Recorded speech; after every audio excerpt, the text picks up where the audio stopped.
Open my eyes and show me adventures I haven't seen. Taking all the life, it hits the spot. Walking on fantasy. So take me, baby, take me to a state of mind that's made of, baby, that's made of all that we find.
We can test the waters, oh, it's hot.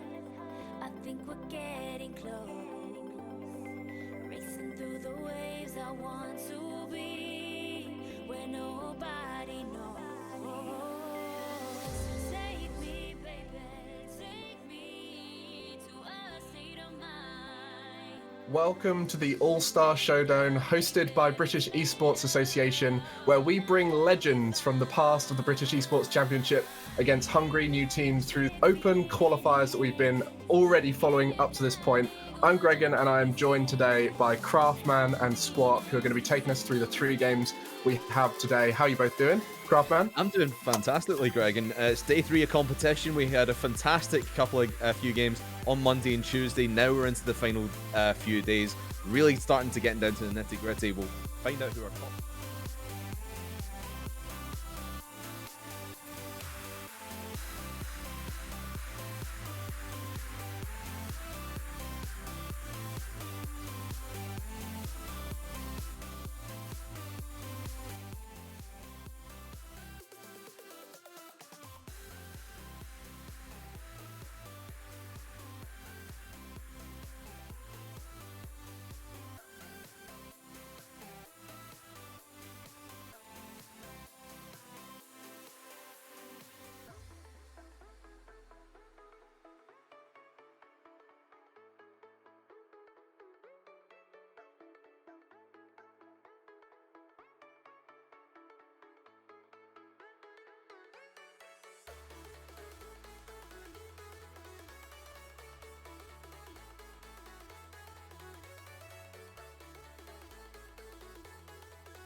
Everyone is muted.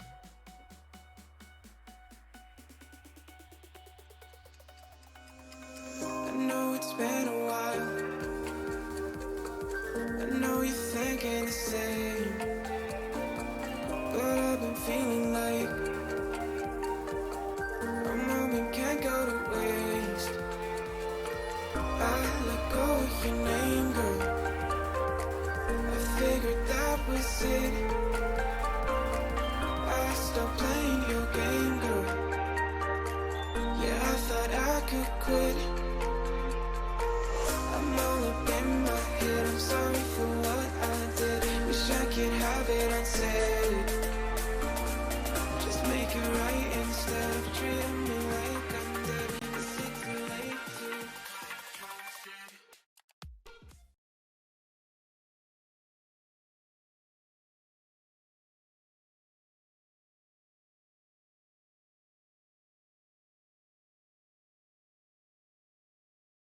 day that passes without you on my mind? Not even 1 minute can end up before you come around. I yearn for the days when I see your face beautiful me. I long for the times we can make it. I wish that you were here to give me everything I want, but I know that life's unfair. We can't always have it all.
We'll be back.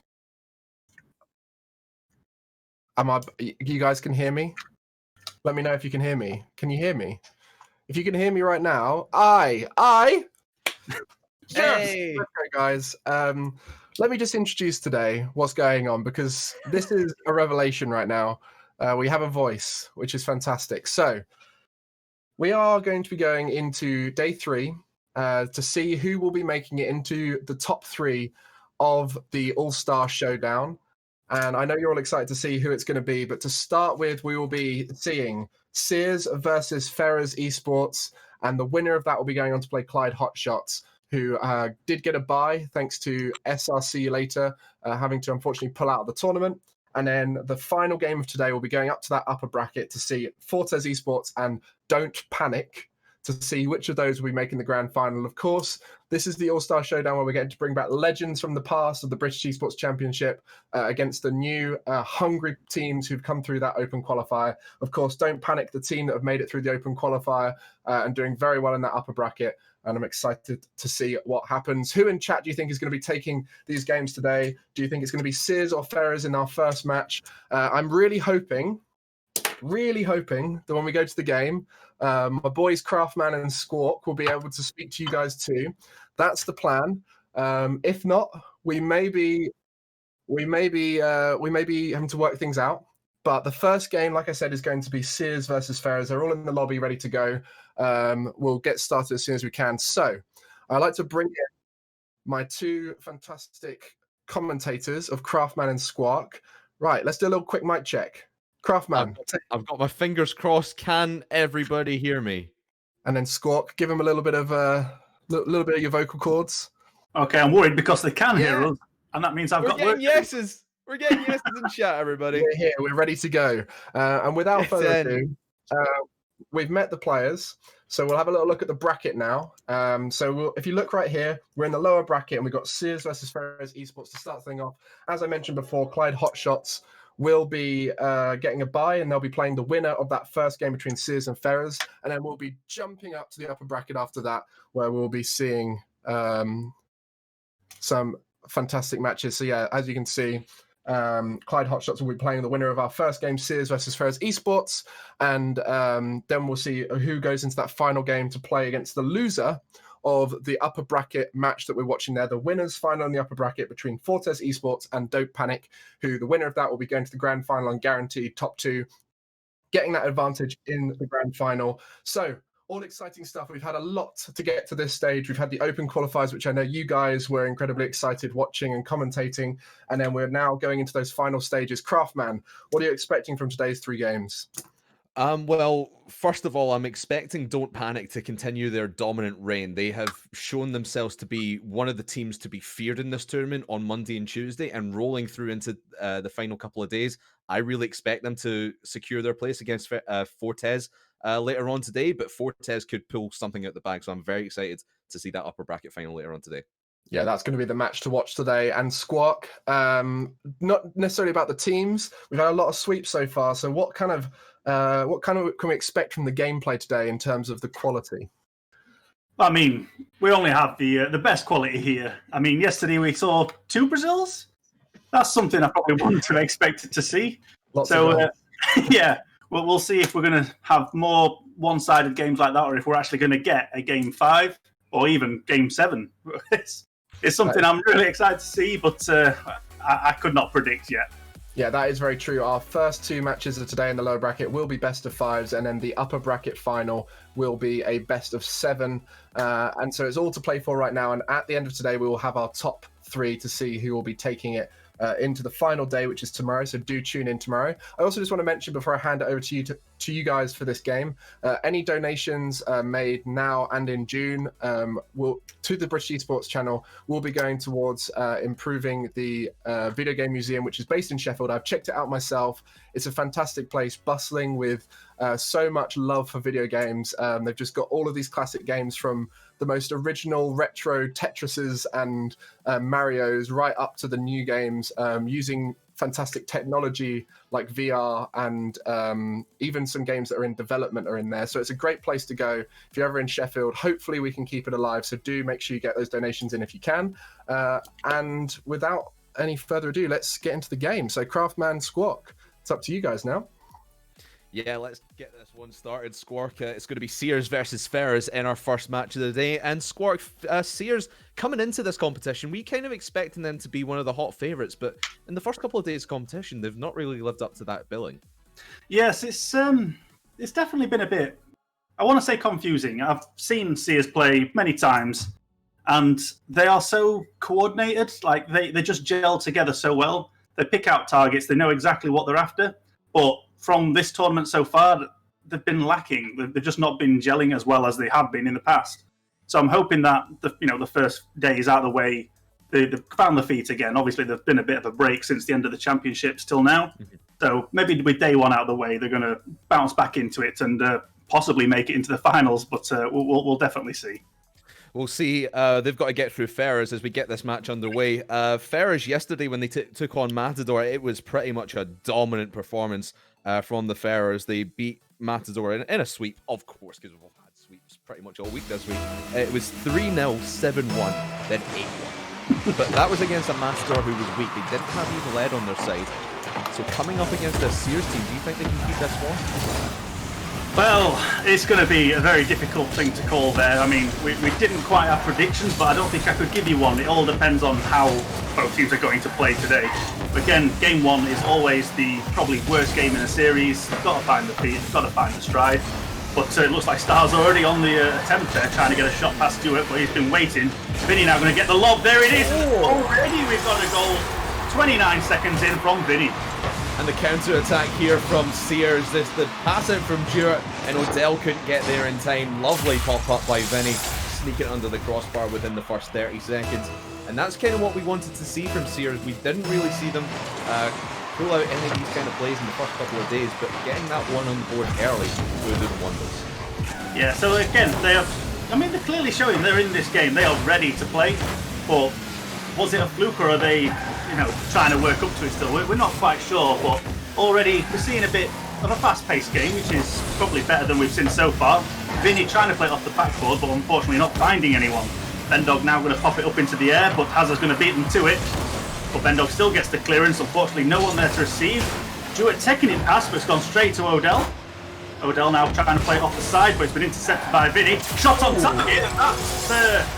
I was not expecting that to get past Hazard. Yeah, well, Hazard, he was coming back to goal here, and he just rotates in the front post, way out of position, and Vinny able to sneak it over his head, and that was just a way out of position play by Hazard. Should have gone in through the back post, given himself a little bit more ground to cover. And now, just over a minute into this game, and Sears up by 2. And after the performance that Ferris put on yesterday when they just took out Matador completely out of the competition, this is not the start we were expecting from them. Thought they might have been a little bit more aggressive, but Sears might have found their weaknesses. Yeah, they're not playing terrible. It's just, I think, shaky ground so far. Again, I want to point out, game 1 is never going to be your perfect game. You've got to get into the mindset of an actual tournament setting. You can play friendlies all day, but they mean nothing compared to this. Vinny with a relatively straightforward goal there, picked out his spot in the top corner and just easily puts it away. And again, great team play there by the Sears, and it just seems like the Ferris defense is all over the place. Sears are just pushing them as hard as possible, and the defense for Ferris just cannot seem to find their feet right now. I would say it's not technically over just yet. They've still got another 3 minutes to bounce back. We have got Vinny with a hat-trick already, but so far I think we've seen the Sears teams definitely coming together. Looks like they've been practicing their communication a bit, and like I say, they have bounced back from a relatively, I don't want to say disappointing performance so far, but it's definitely not up to par what they're used to. A bit of a double commit there from Bendog and need to hydrate more. But Odell playing it down right in front of goal, but Star getting that clearance away. Looks like he's going to now try and get it past Vinny, who's just sat waiting, gets it past the second straight in. And the star player for Ferris of Star has finally found a goal in this one, just over halfway to go in this one. And that's the counter-attack there from Ferris that, again, we saw Sears kind of just pushing, holding this midline, and they're haven't really been letting Ferris out of their own half, but now they find that breaking opportunity. Right off the kickoff, it goes Bendog right for goal once again. And it just seems Sears want to just choke the Ferris back in the orange half of the field. One of the things we have seen from the schools and colleges teams is their aggressiveness. Compared to university teams, there is so much pure aggression. Even when they've got a massive lead, when most teams would drop back, just sort of play a bit more defensively. All of these schools and colleges teams, they're out for blood. They want to get as many goals on the board to make sure that this game doesn't go against them. So that is something I do like seeing, is just how many potential shots on target we're going to have. And even when they're two goals behind, not necessarily going to mean it's over, because again, it was a nice attempt from Jewett, but a relatively simple save from Star. Just waiting for it, gets it clear to the side again. Unfortunately, Bendog not able to connect very well with it, and Odell getting it past one. Unfortunately, not getting it past Jewett, who was sat waiting for it there. Now going to pop it towards net. Vinny with the touch, but Star well read, just waiting for that to pop into his clutches, really. Yeah, they are starting to find these rotations are the Ferris, but there are quite a few times where I've seen quite maybe a double commit or even a triple commit from Ferris when they're on the back line. You talked about the shots from Sears right now. I mean, they're getting shooting opportunities 10-3 in favour of Sears right now, and it just shows you how aggressive they are being. But there's a breakaway chance for Star to the backboard. Can he follow up? Yes, he can, and it's into the net. Pulls it within one with over a minute to go. Yes, that was a very, very nice shot from Star. It was unfortunate from Bendog, who, after a nice bit of aerial landing on that backboard, unfortunately couldn't get down in time. Star squaring that away with enough power to get it past. It was a lovely goal to get them back into this game with one goal to score in just 1 minute 5. And these breakaway opportunities that Ferris are starting to see from Sears, as I talked about, Sears just wanting to push as hard as they can, and Ferris looking for these counter-attacks. There's Odell coming around the corner, And now applying pressure to this Sears net, trying to get as many opportunities as they possibly can within the last 60 seconds of this game, but the pressure will be relieved for now. Jurek going for net, gets it off the ceiling. Double save there will bring 2 men out, but Adele keeps it clear, but Vinny keeping the pressure back into that corner now with 30 seconds left. Just over that, in fact. This Ferris need to start playing out of their own half a little bit more. 30 seconds now, exactly. They're bringing it to midfield, looking for those final couple of shots to at least level this game now with 20 seconds to go. Sears looking to slow things down a little bit more. Yeah, unfortunately, Hazard not quite connected to that ball. Does it? Do it, sorry. Yes, saw the net was open, just able to lob the defender in time, but with 13 seconds left, that is not leaving Ferrers a lot of time to get back into this. They have definitely stepped up the performance, Ferrers, but I think they've left it just a little bit too late in game one. So it looks like it is going to go Sears' way this game. Does seem like that way with 13 seconds left, and it was really Odell who was played that one into the hands of Sears. He was doing the right thing, trying to press as hard as he could, but the missed touch just puts it straight into Vinny's hands. And that has thrown the game away for the Ferrers. 0 seconds on the clock. Vinny will try and get a 5th one in for good measure, but it'll hit the floor. And Sears confirm that they take game 1. Well, it wasn't as one-sided as we've seen throughout most of the tournaments from every team. Again, Ferrers just taking a little bit too long to find the footing. But game 1s always tend to be a bit finicky trying to get into the swing of it. So I think they definitely found the footing. They're ready for game 2 now. I don't think it's going to be as I don't think there's going to be a 2-goal difference in this next game.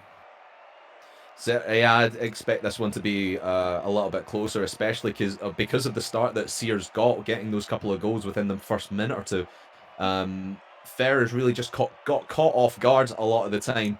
But now they have found that footing, and they've seen what Sears trying to be this ultra aggressive team. Now they know they can try and get them on the counter attack, get a play in here and there.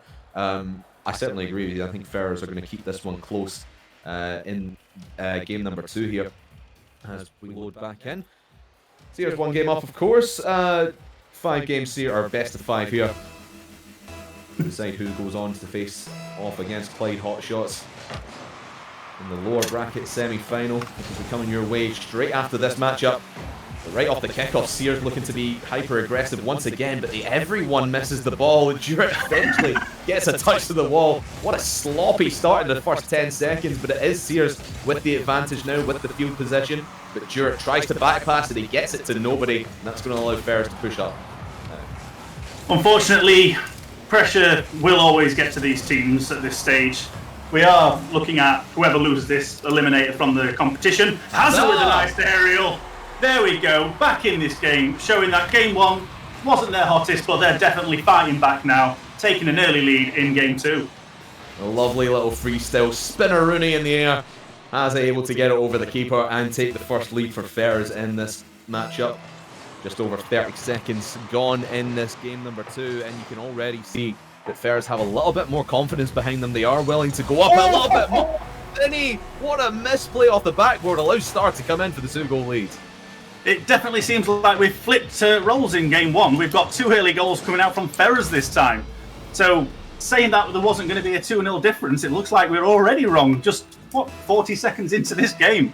It's a lovely play. And again, Ferrers absolutely stepping up to the mark now. I said it was Vinny who made the mistake. He was just being a little bit too aggressive. Here comes Star! My goodness, across the face of the net. Star and Hazard popping off at the start of game 2. They are not sitting back anymore. They want to get as many goals in. Are they going for another Brazil? I mean, possibly. I would not expecting it in this series, but they're definitely on that track so far. Less than a minute played and already 3-0 in front. Star now playing it. Oh, sorry. I was talking about Ferrers being caught off guard at the start of game 1. Sears have been caught sleeping at the start of game 2. What a start for Ferrers after being completely choked back in their own half for the majority of game number 1. Now breaking out here in game number 2. Absolutely phenomenal, and it has came from Sears' mistakes. They have been missing balls here and there. I mean, Vinny had that play off the wall that he mistouched into Hazard, I believe it was, but now you can see Ferrers starting to turn on the aggression, starting to speed things up in their favour. But it does slow down a little bit now. The pass up for Sears just goes wayward, and Odell able to scoop this on top of his car. As you mentioned there, it does seem that most of Ferrer's chances have actually come from mistakes made by Sears rather than a phenomenal play. So it looks like Sears are going to have to start tightening up that defence to stop this from happening, because they are leaving it a bit late now to try and get 3 back on the board. I mean, the scores reflect it themselves, with Jewett the top scorer on Sears with only 36 points at the moment. And again, this aggressiveness from Ferrer's always on the attack, not sitting back with a 3-0 lead. They're wanting to get more on the board.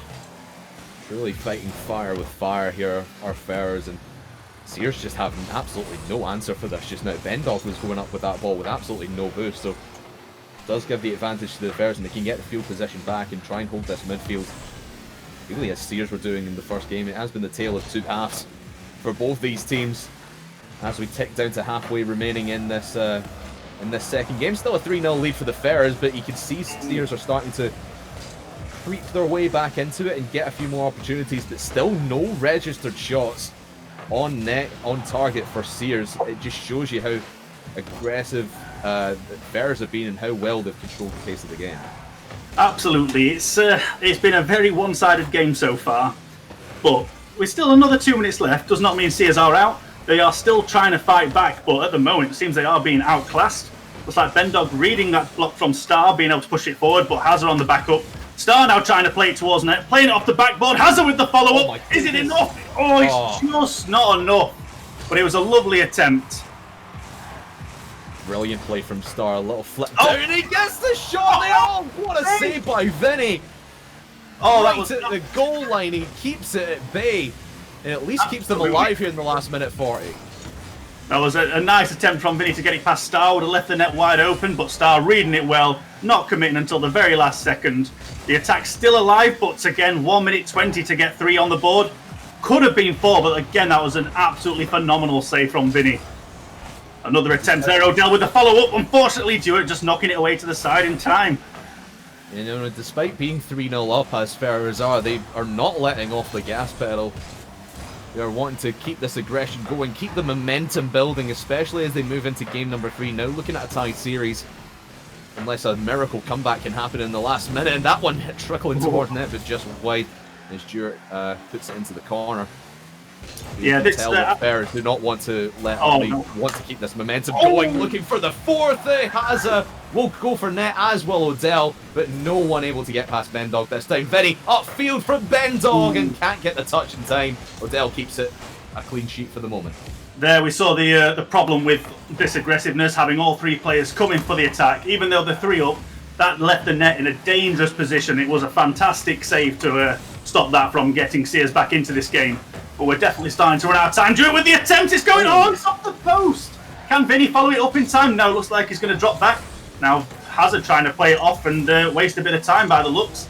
Bendog now pushing it down, takes it past Butler, takes it past one, but unfortunately Odell takes him out for the sins. A nice touch from Hazard. Just an unfortunate touch there. Not able to get it on target, but it was cleared away in time. But it looks like Ferrers. Yeah, looking for the final 4th goal nail in the coffin at the end there was Hazard, but Ferrers had secured that game with plenty of time to go.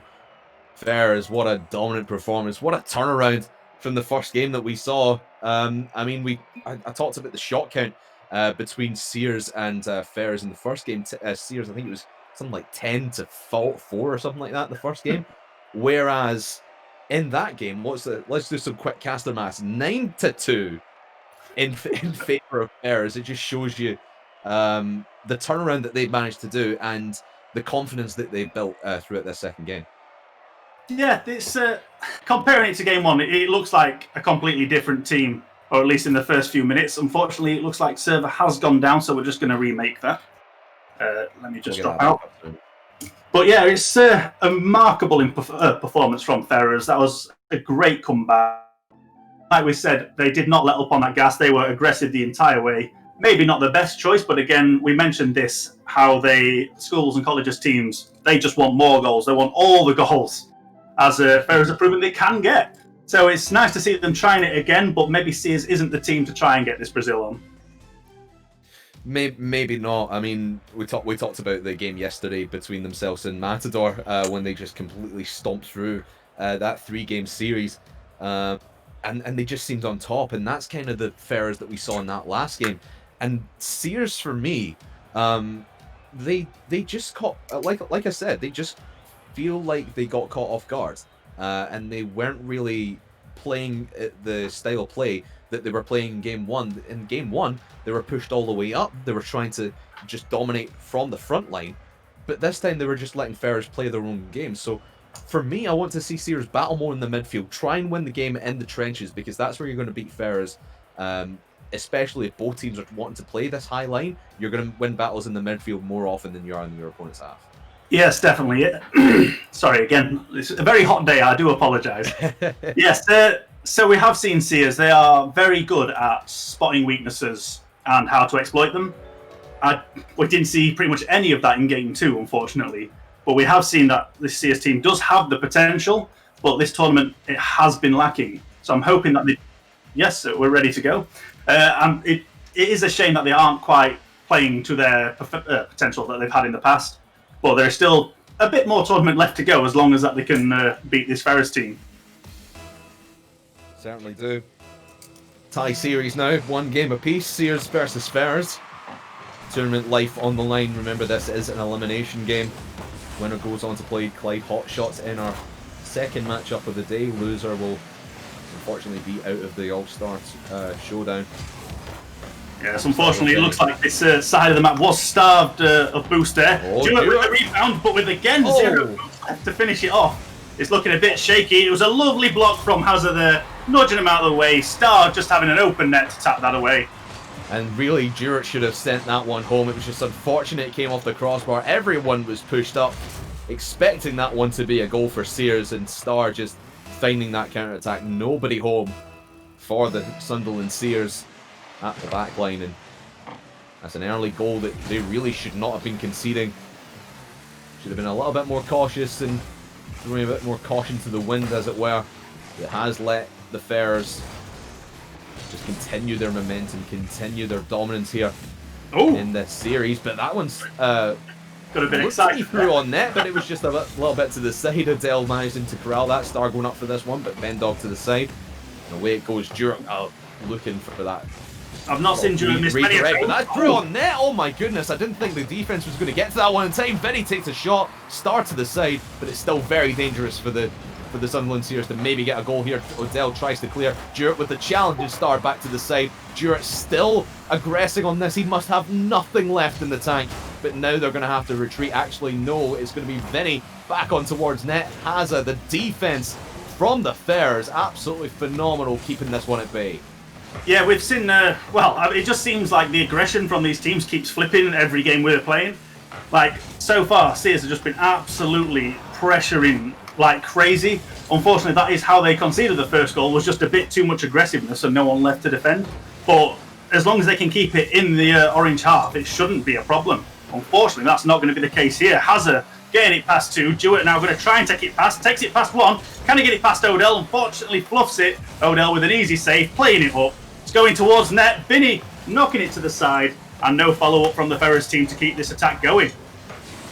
Now, actually, Star rotates through the midfield towards the backboard, and Bendog will have to keep this one in the corner safely for the Sears, but they need to start playing out of their own half as Odell keeps the pressure deep in blue territory towards the side it will go, and no one aggressing on this as they allow the defense just to scoop this one up. It has in for the rebound into the upper corner, and 2-0 is the Ferrers right now. I was just thinking to myself, this play here, I didn't know if it was left on purpose or if it was a misplay. Usually I go with the mantra that it's entirely intentional unless it goes wrong, and unfortunately it went wrong. Defense just slipping up, and I mean, we saw the defensive hold from Ferrers. They just kept rotating in, shot after shot from the Sears, or at least aggression after aggression.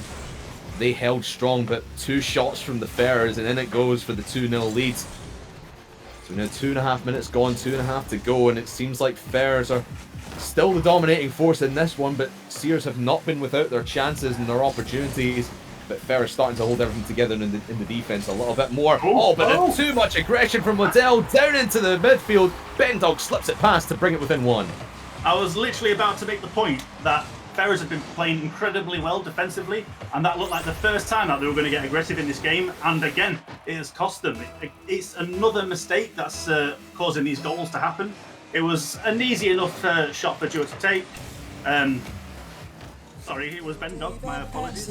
It's, again, very hot, and I am very thirsty. It's sweltering, but I'm telling you who's sweltering right now. It's Star on the offense. He is on fire right now. That was an unfortunate attempt at a save from Jewett there, missing the ball completely, which is not the first time we've seen him miss the balls that he tends to go. We've seen him play absolutely phenomenal, but it looks like he's maybe just not in the right frame of mind today, or maybe the pressure's getting a bit too much, but unfortunately it's just not the Sears that we are used to seeing. It really isn't, but this might be a little bit of classic Sunderland right now. The upfield pass, Vinny tried to drop it down. Actually, I believe that was Jewett dropping it down for Vinny, but that's in front of net. Bendog looking for the zero angle, but it just bounces clear and back into the blue half of the field. Ferrers have a counter-attacking opportunity here, but 2 men up on the backboard. Jewett will get it clear, and back into the midfield it will go. Bendog in possession of this one, takes out Star, and no one really aggressive on this one before Hazza can send it clear. The 2-goal lead still stands for Ferrers for the moment. Yes, we've seen Hazza he's very well known for his freestyling. So as soon as that ball goes in the air and Hazard's behind it, you have to be very cautious if you're this Sears team. With Star being able to smash these shots away, Hazard is the true danger in the air from my perspective. Unfortunately, the boost has just ran out for him, so he's not going to be able to contest this. Looks like... Oh! Never mind, I was going to say Sears will get past this, but unfortunately not.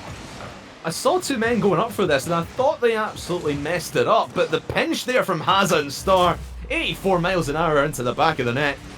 No one on defense for the Sunderland Sears, and once again, Ferrers showing how dominating they can be when they get the ball in the offensive half of the field. With just 60 seconds remaining, it looks like they will be going on to match point. 4-1 in the bank right now. Yeah, that was a classic case of this is definitely... Oh, great save. Oh, really?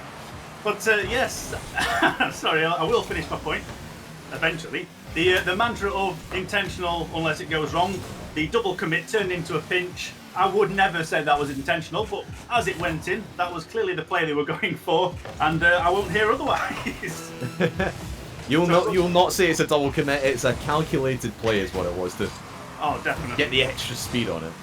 With only 23 seconds left, Sears trailing by 3 goals, yet again Hazza trailing by 4. Could this be, in 18 seconds, a potential Brazil? The thing I was not expecting to see today or any time in this tournament.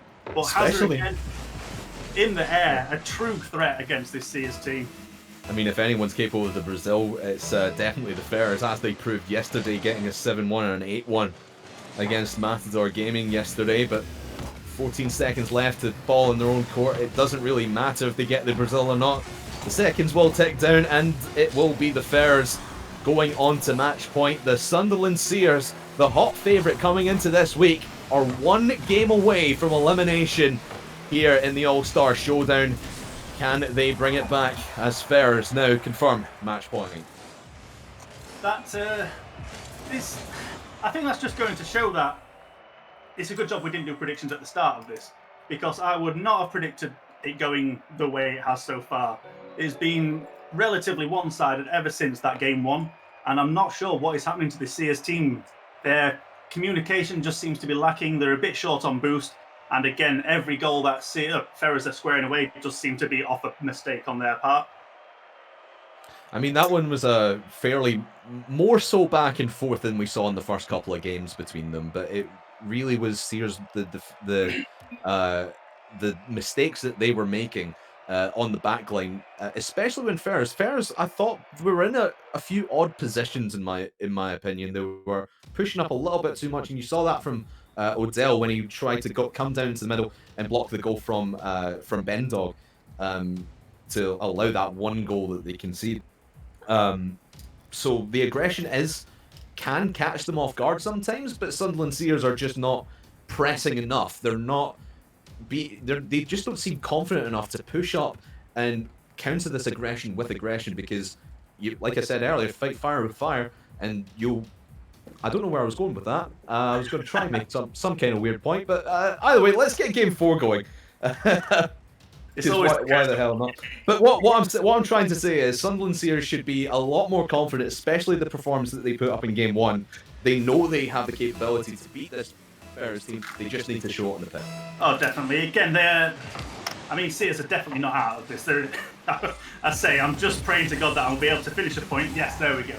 They're definitely not out of this. They have shown time and time again that they can handle the pressure. It's just whether they can pull it out of the bag now. Unfortunately, missing that touch there, going to leave this a bit awkward. Hazard going to play it across. Odell playing it forward, and the danger has gone. It looks like Sears now, well, I was going to say on the back foot, but Vinny, unfortunately, not getting to that ball in time. Bendog rebounding it back across, and it looks like the defence is... They're not as aggressive this game. The defence is starting to shine a bit more, I believe.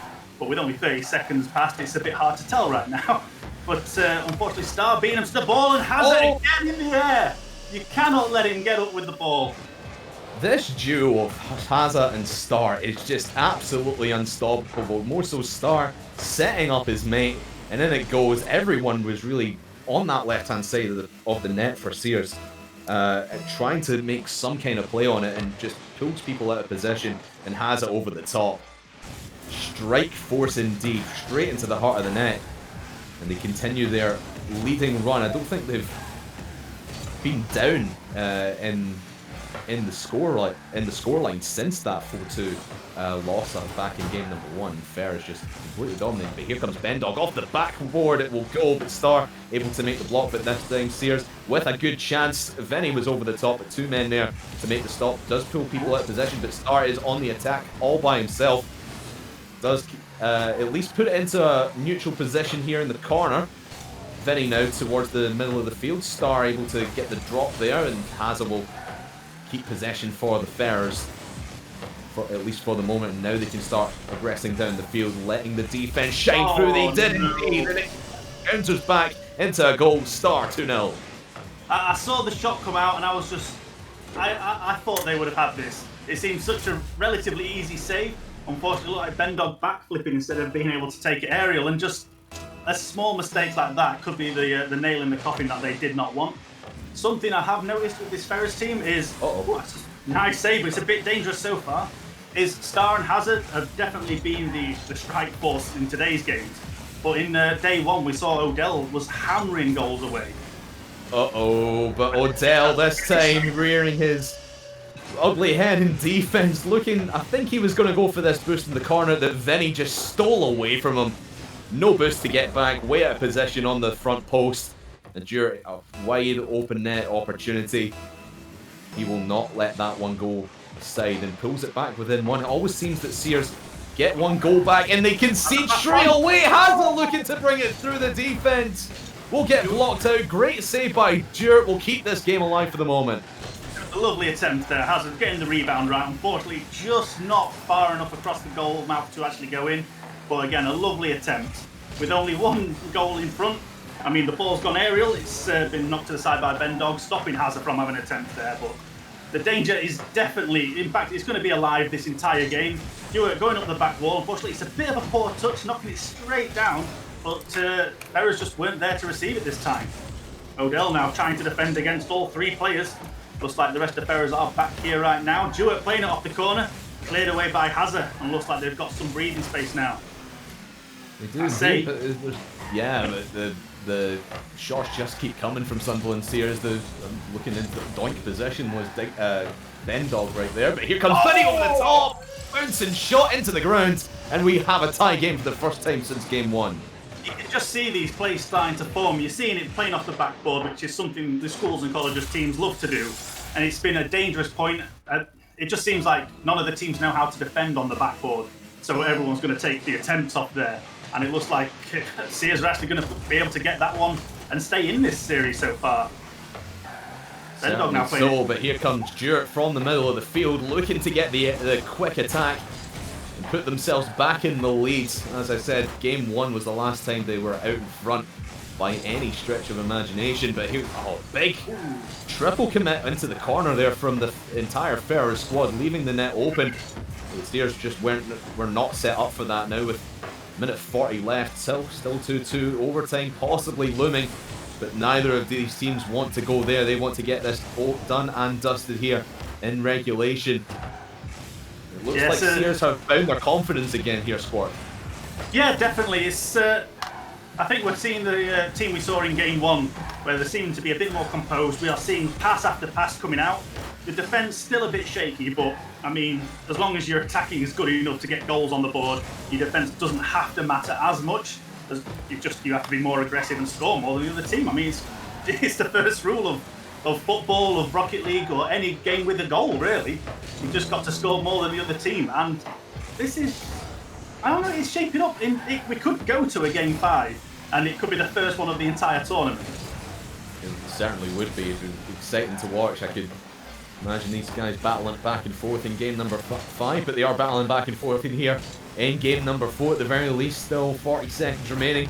We still have a tie game, and talking about the Sears just finding their confidence, it really seems that Ferrers have really fallen away from this aggressive playstyle. Their shooting hasn't been as clean as we have seen. Here comes Bendog off the back. Doesn't have any boost. Has it able to send it clear, but Dewar in pursuit of that one. 20 seconds remaining. Sears want this one on the board before we hit triple zeros. But Ferrers will put up that any way they can. In possession, he should have really gone for that. He had the positioning. He might not have had the boost. He certainly could have got there in time to put a strike onto net. But this one looks like it will fall to the ground with 0 seconds on the clock. Actually, start. 0 seconds! Ready!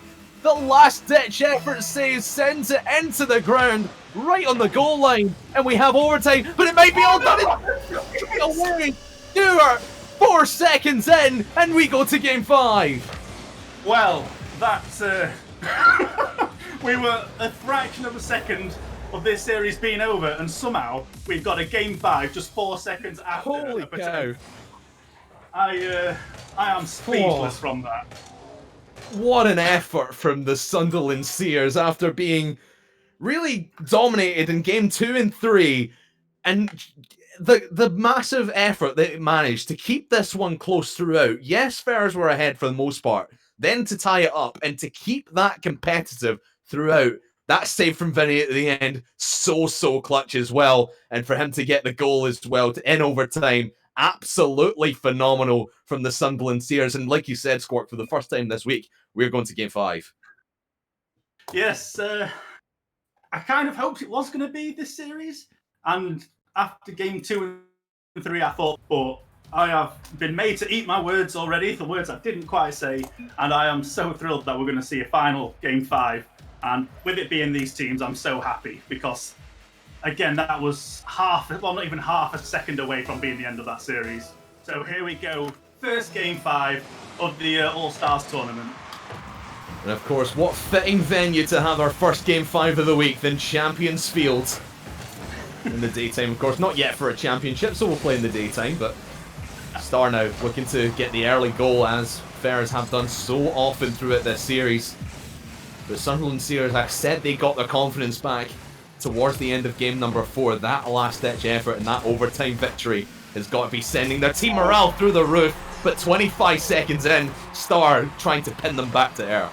Yeah, unfortunate pop-up from Jewett there. Looked like it was just definitely not the touch he wanted. Trying to play it off to the side. Bendog not there to receive it.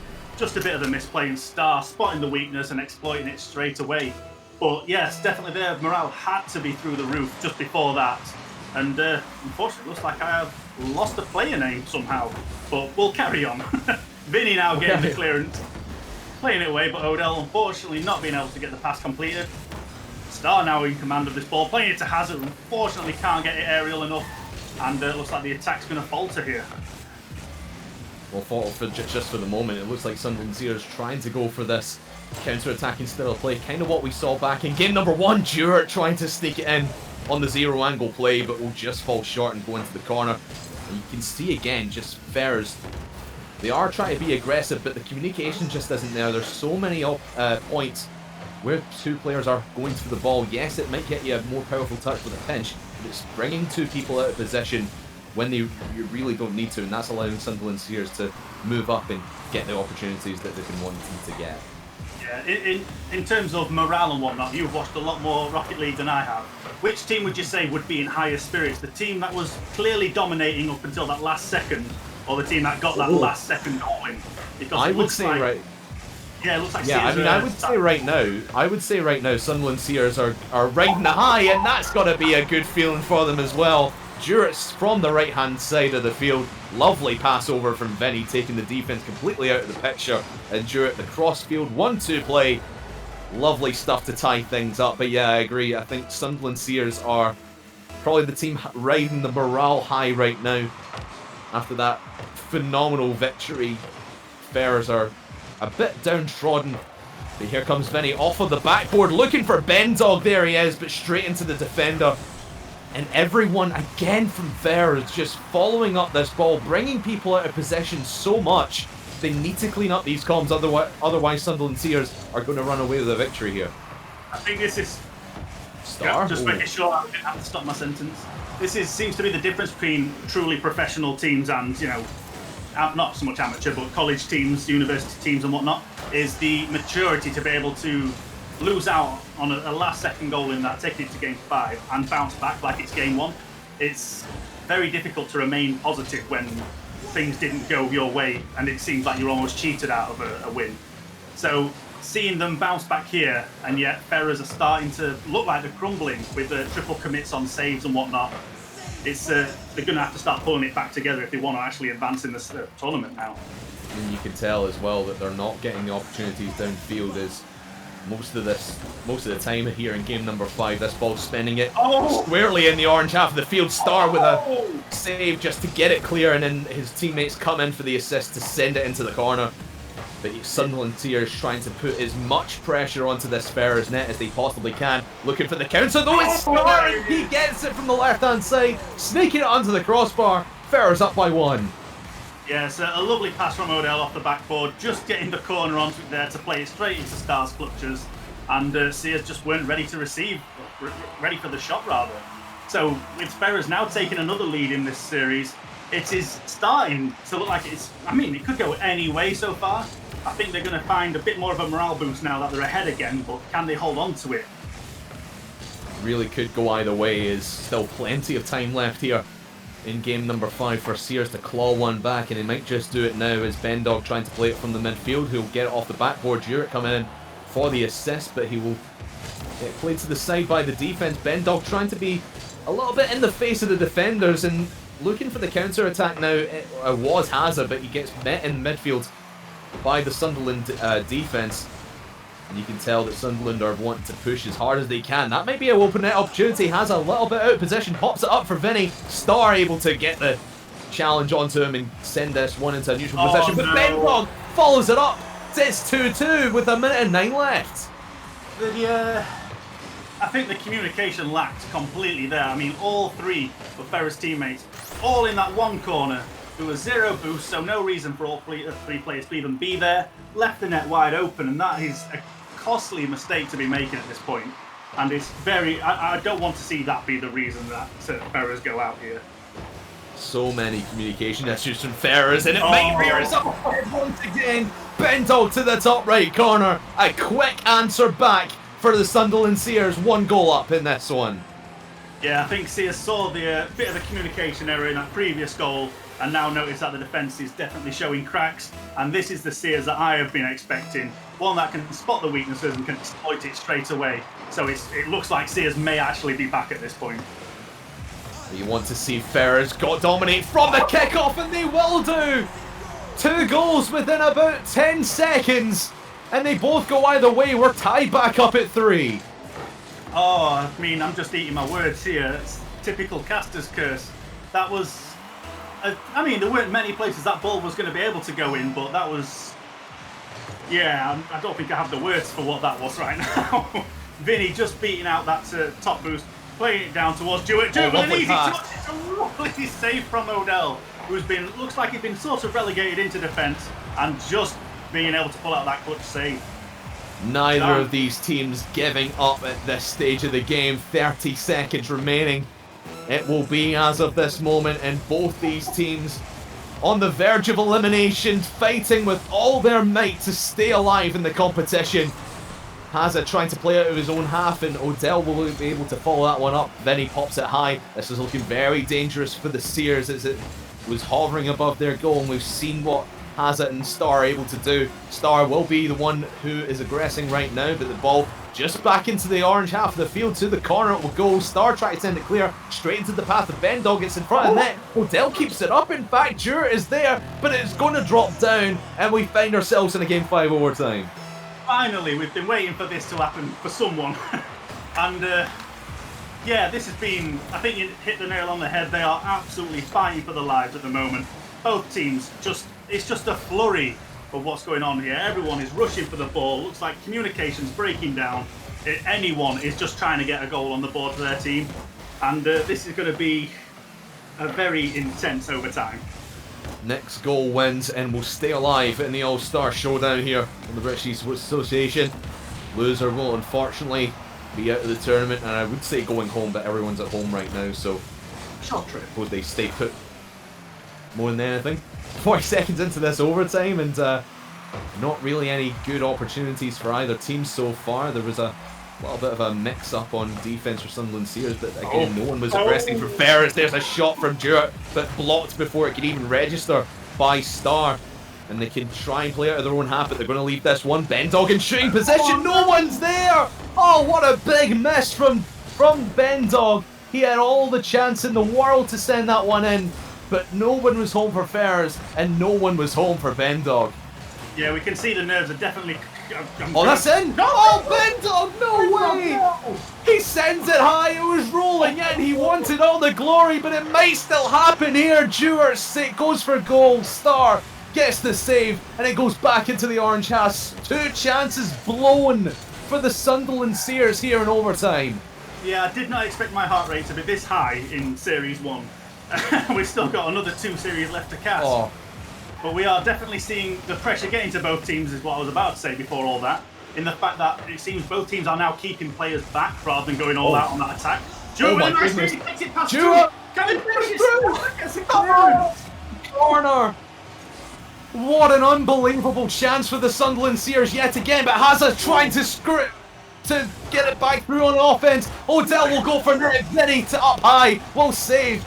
Bendog will get the clear, but chances for both teams. Start from long range. Will get it saved by Vinny. Back and forth we go here in overtime. Star looking for the shot. Will not get anything going. And it will drop neutral when we get a chance to finally take a breath here. Well, you say that. I mean, I am absolutely losing my mind over Oh, here. Hazza. Oh, with the Star back it goes. Hazza without any boost, they're just going to try and get out of the way. Star Oh. with the attempt, but Dewar with the block. This is absolute madness. We are 2 minutes 35 into overtime. Oh, Dewar, Dewar. they are rolling Oh, he back. leaves it. Oh, no way. Oh, and once again, Sunderland Sears with a massive opportunity, and they let it slip by them. Oh, this My is, goodness. this is Not serious. who's going to take this one. Sunderland Sears missing the opportunities.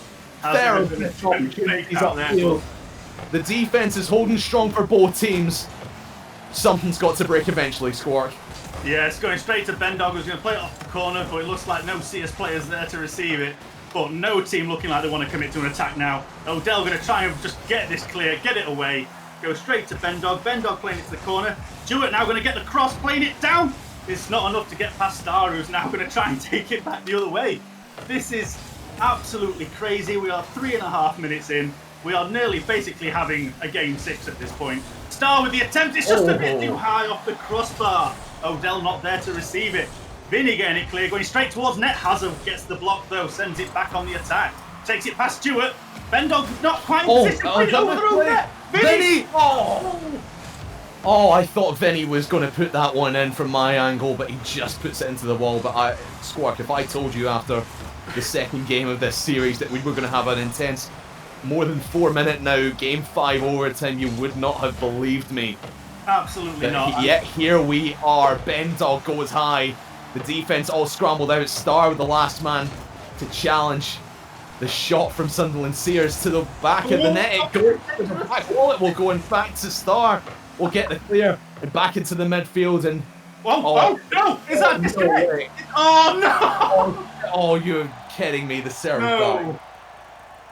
Well, this is Oh, the no. problem with playing from home during an pandemic. Is the internet service providers just don't understand what's on the line for these. No way. You have got to be kidding me. I think, yes, we're going to go rematch and first to score a goal by the looks of it, but One goal rematch. 1 goal rematch is the way. Oh my goodness. What an intense overtime. 4:17 in, and the server dies. Yeah. Oh my goodness. You My cannot heart's script going this. crazy. I don't know how these players are feeling. That has got to be either a massive morale boost or it's going to galvanise them at this point. Because, I mean, we couldn't have called that. We could not have called how long the overtime was going to be, and who would have guessed a connection drop at this point. Yeah. We'll get the match back up and running as soon as we possibly can. But man alive, I mean, just the back and forth there in overtime. Both teams, I think, at least both teams had at least one player on 1,000 points. It just showed you the aggression that both these teams are putting up and the effort that they're putting into defense as well. So many times back and forth we go, and it all comes down to a 1 goal. Yes, I'm just praying that it's not going to be a goal from kickoff, because that would be. I really hope not. I really hope we keep going with that. To end this series. Again, both teams playing phenomenally towards the end there. Both teams, basically, it was a flip of a coin who was going to win that. And yeah, I'm completely speechless after all that. Well, we're going to have to keep talking as we continue. It was 4:17, I think, when the server crashed in overtime. So we'll continue from, is it triple zeros even, from the kickoff. Who is going to go through and face Clyde Hotshots in the lower semi-final. Our next game on stream, remember, ladies and gentlemen, so stick around for that. It's going to be an epic game. Whoever goes through, Vinny, to the backboard he will go, and no follow-up for the moment. Sendog blocking that attempt at midfield. Odell taking it through. Can he get it past Vinny? But without any boost, it's going to be difficult. Star now flicking it back up. Is Hazard there to receive it? Unfortunately, 2 Sears players just leaving that there. But it's been cleared away nicely. Jewett now centering the ball. Is anyone going to receive it? Vinny!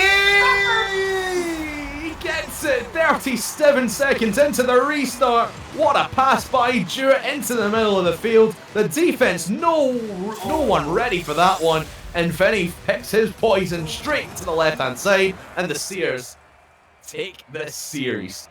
Wow. Yeah, that was so unfortunate, the connection drop, because could you pin that down to a momentum drop? Because, I mean, you could say anything happened there, but that was a fantastic attempt to just staying in this series, and what a reverse sweep from Sears there. Going back, sorry, but yeah. Very flustered.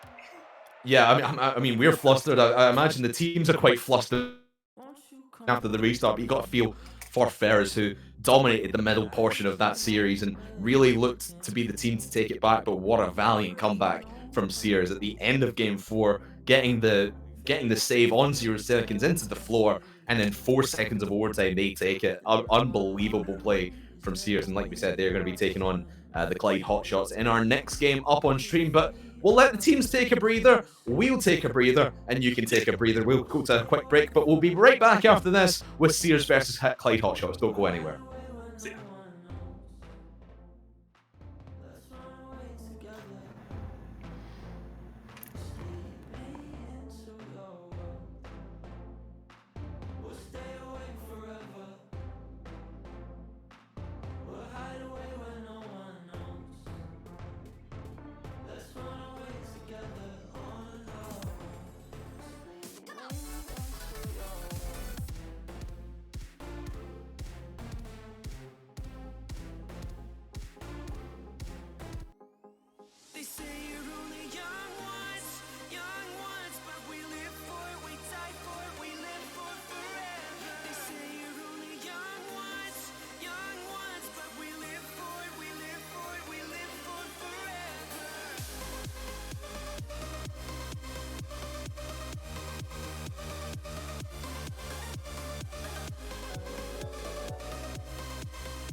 can dream again.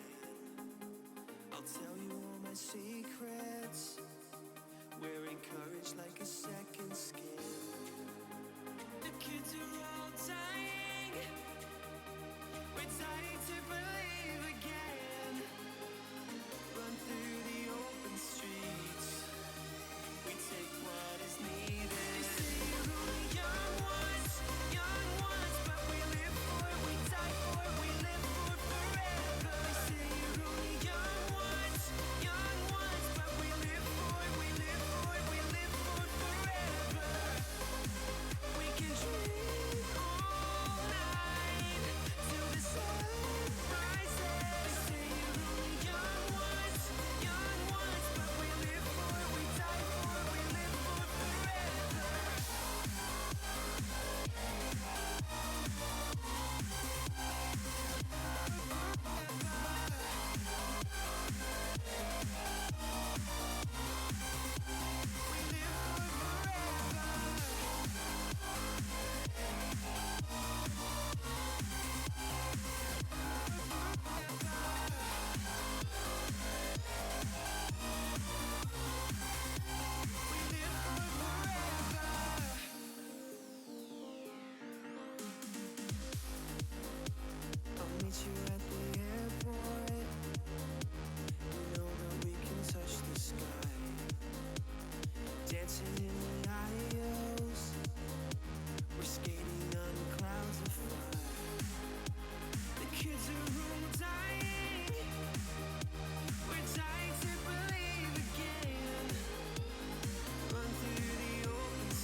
Sitting in my yard all day, feed up, kid back, but I can't complain.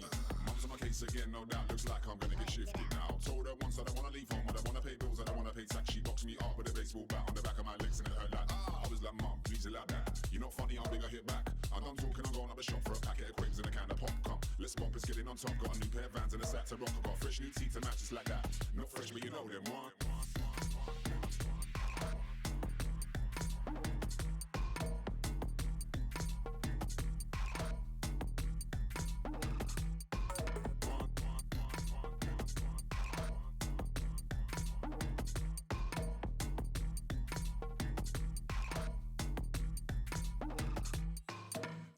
Sponsored by Vans now, might as well be to take up my wages. Don't skate, don't wanna be famous, wanna grow up, still use my penis. Like tonight at this party at Genus, grab 2 beer from the shop. Not smooth, one king size blister, shotgun front seat on. Rinse the frame on the dial like standard, crank it, windows low, landed. Got a feeling, feel euphoric, serotonin, I'm feeling on it. Look, stop it, look forward, touchdown. Welcome back to day 3 of the All-Star Showdown, hosted by British Esports Association. We just saw what is possibly the greatest game we've had so far in the tournament. Craftman, Squawk, you talked us through it. What were your thoughts on that series? Craftman, start us off. Wow, just so back and forth between these two teams. I mentioned it during the final game, during the overtime as well. If we said to you after maybe game 2 that this one was going to go the distance and go into overtime, you would not have believed me. You would have told me, get the hell out of your caster chair, let me come in. You do not know what you're talking about. But man alive, that was unbelievable. Sears just fighting for tooth and nail for every inch, every blade of grass out in that field, and they managed to do it. And it really seemed like Ferrers, during that game 4, they kind of fell away, and I think that was the turning point for Sears to get themselves back into it. And of course, during that overtime, it was just crazy, absolutely nuts, and Sears able to pull out the victory, and they seem to be back on form then. Yeah, there was so many highlight moments. I mean, the end of game 4, that ball halfway in the goal hitting the ground at 0 seconds, and then the final overtime being almost 5 minutes in total. I think we saw possibly the most back and forth game as well that we've had so far, because obviously there are a lot of sweeps, a lot of 3-1s. Squawk, for you, what was the main difference maker for the teams in that series? There was a lot. There's a lot. I'm going to say the biggest difference was obviously, I mean, it's obviously going to be the turning point where Sears switched back on by the looks of it. They were getting absolutely trounced. I mean, game 2 was, I don't want to say atrocious, but it was probably the worst performance I've seen from them. And game 3 again wasn't fantastic. And then suddenly they found themselves again. They found the momentum. And to keep going as strong as they did after that, it just requires so much fortitude. and Yeah. they really need to pat themselves on the back for that. Yeah, I mean, they've played so much Rocket League on a competitive level through the tournaments that British Esports have hosted, so I'm sure they've got the experience of coming back from losses, going ahead into behind situations. So they've done it all, and they're definitely showing that class there. But it was a very back and forth game, and I think you guys were talking about how aggressive these school teams are. They really do prioritize offense, work out defense later, and it almost seemed like the teams that were doing well were the ones who were keeping their flow back and covering back when it was being aggressive. And it was a lot of counter-attack goals that turned the games from 1-0, 2-0 games into 3-, 4-0 games, which is when the games get out of hand. But yes, we will be looking now at Sears facing off against Clyde Hotshots. So they do make their way further into the brackets. Of course, Clyde Hotshots we're going to be playing SRC later at the same level as Sears Ferrers were, but they did get that bye because SRC later had to pull out. Unfortunately, graduated students have to work, and that's just something you've got to accommodate for. So we unfortunately say goodbye to them, but that does mean Clyde Hotshots will be going on to play Sears. So we are now watching, Squawk, a rematch of the finals we recently had in the British Esports Series, and I think we can safely say this is going to be a close one. Well, I thought I was saying that about the past game as well, and again, it shapes up to be that way, but now Sears have got this momentum behind them. Are they going to be able to keep this going into the next series, or are they going to start to feel that fatigue? Because after a series like that, and managing to get that win, that has got to be so draining. And I'm nowhere near professional, and I would be absolutely exhausted at this point. So to be able to play another series at another knockout stage has got to be one of the most tiring things that they're going to have to face, well, for the long term, really. So yeah. I'm hoping that they can find themselves and keep playing like they did in those previous games. So I'm torn between whether they stay on this performance or if Hotshots are just going to be able to sweep them away after all that. Yeah, you are right there. And this is to see who goes on to face off against the loser between Fortes Esports and Don't Panic, who are both sitting up in the upper bracket. So this is to make top 3. They are already guaranteed top 4. We are now with our final 4 teams, and it's just one game at a time. We lose one team. So I'm thinking, Craftman, we got to look at this Clyde Hotshots team because we've just seen Sears play. We know who we're looking at. We've got Vinny, Do It, and Hot Dog. Mm-hmm. Yes. So we're going to have Ben Dog, not Hot Dog. Ben Dog. Gracious. You're hungry, Gregan? Oh, there's something on my mind. Yeah, food's on my mind right now. But yeah, we know what we were expecting there from those guys. We're now going to look at Clyde Hotshots. That's where the hot came from. That's the guy there. So, what are we expecting from these Glaswegian boys? Well, in the last couple of days of competition, they really haven't put up their best performance. On Monday they got absolutely trounced, to use the Squawk term, by Don't Panic, 3-0 in that one, and that was not close in the slightest. On Tuesday against Cross Keys Hens, they fared better. They ended up taking that one 3-0, but they always seem to be. There was a few miscommunications here and there. They didn't seem the best put together team, and coming up against Sears now, who we've seen perform at a very, very high level in that game that we just saw, I would see Sears edging this one, but in the Clyde Hotshots, they've not really done anything on the field for me this week that's going to say they're going to go over Sears.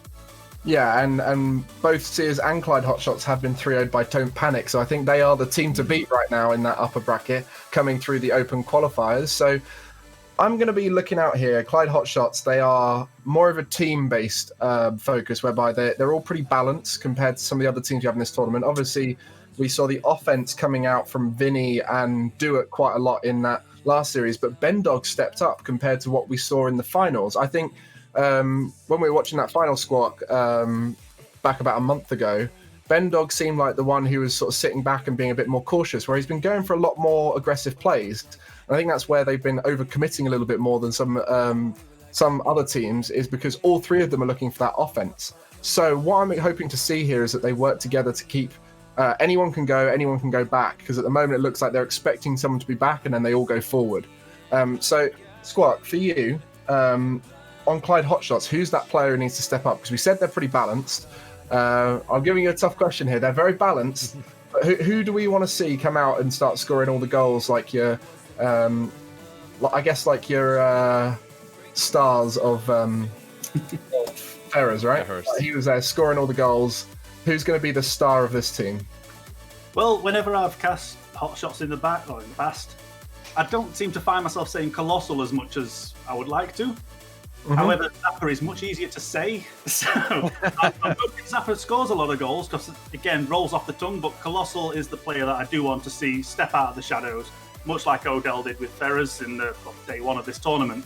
Because, again, Odell being the sort of the lowest ranked player at the time anyway, and stepped up and gave us a right showing. So I'm hoping we're going to see that from hot shots. But again, I do prefer a very balanced team rather than having a star player, so I might be a bit biased in that anyway. Yeah, I love that. You were sort of, when I asked you who needs to step up, you didn't go, the star player needs to do more. You went, I want the weaker players to balance themselves out into the team, so they're all star players. And I think that's a thing that the Clyde Hotshots have always prided themselves on, the fact that all of them play together. So we're going to have a little look now at the Clyde Hotshots and see who's on the team, and let's get to know them.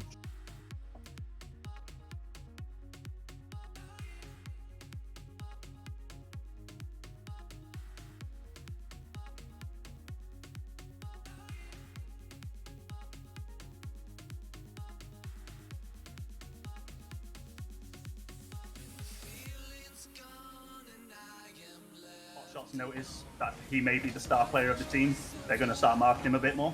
Yeah, they'll start bumping and barging, and another shot on target, and that's going to be a very quick 2-0 lead for Glasgow.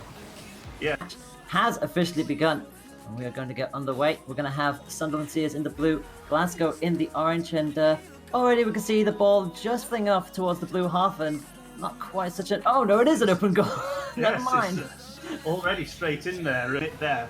Looks like Hotshots are starting to panic a little bit. Not going to be as easy a game as they probably were expecting. Well, that's certainly the case, but that is going to go back into the Sears, and Vinny not in the right place where that needs to double back, and it's actually an own goal. It's an own goal, I think.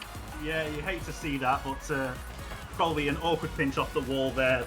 Very difficult to defend that situation, but Vinny made the right play trying to get there for the block. It just wasn't fast enough. So Glasgow.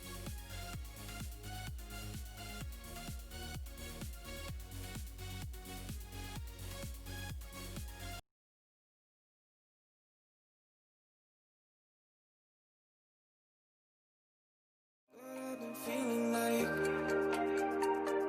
a moment can't go to waste. I let go of your name, girl. I figured that was it. I stopped playing your game, girl. Yeah, I thought I could quit. I'm all up in my head. I'm sorry for what I did. Wish I could have it unsaid. Make it right instead of treating me like I'm dead. Is it too late to...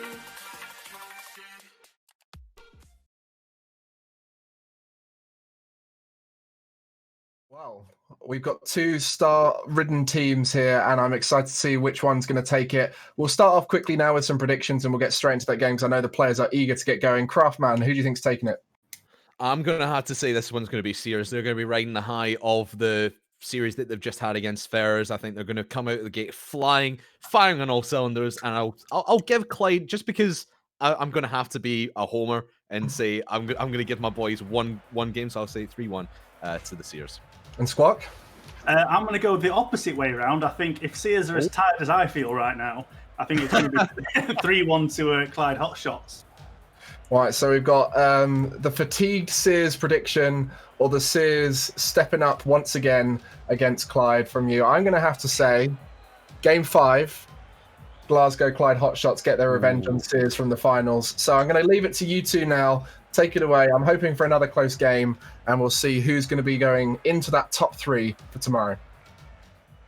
Thanks, Greg, and I'm certainly hoping for a close game in this one as well. Two teams, storied history between the two, and Squawk, as you said, Sears, they might be coming into this one with momentum, but again, they could be absolutely exhausted from that phenomenal performance they put up against Ferrers. So Clyde coming into this one a little bit fresher, but in my opinion, they've not shown me enough this week to put them ahead of the Sears right now. Yeah, I'm just sort of hoping that they use this. Like, are we on top 4 now? Top 4, yes. Yes, that's got to be a morale boost for them. So this could be the point where they go, right, well, we've made top 4, we can sit back and be happy with that. Or we could go all the way. So I'm hoping that is the mentality they take and they match it all up. It's going to be, like I say, I don't know if Sears are going to be tired or if they're going to maintain that professional level and keep it going. So I think it's all going to come down to whether Sears are too tired, personally. Yeah, well, with, like you said, top 3 now on the line, and the grand final so close away, only 24 hours away. It will be live on this channel tomorrow, same time tomorrow, 3 o'clock British time, and we will have our final games of the British Esports Association All-Star Showdown. Of course, we're going to have Don't Panic versus Fortes Esports a little bit later on, but getting into this one, I believe we're all ready to go. Let's get the teams into the lobby and we'll start this one out. And again, I just want to see what Clyde Hotshots have to prove here. They've got a lot, at least in my eyes, they've got to prove a lot to me in terms of can they hang with the big boys, because they had a massive loss against Don't Panic at the start of the week. Pulled it back against Cross Key Kings, who were in top form on Monday, but didn't seem with it on Tuesday. So coming up against this Sears team now, who seem to have all the momentum, all the confidence behind them in the world, it's going to be interesting to see how they fare against one of the top dogs in this competition. Right away, 13 seconds in, Hugh Camille gets one on the board for Clyde. Yes, this is what I've been worried about, is the fact that the defense was very sloppy there. They left that net wide open, and if they were performing at the same level they were just a second ago, that would not have been happening. They always had a person back. So it's a shame to see that happen. It could be happening again. Here's a lovely save from Jewett, managing to stop that from going in. Going to try and take it past Zappa. Zappa with the shot, but Bendog with the save now.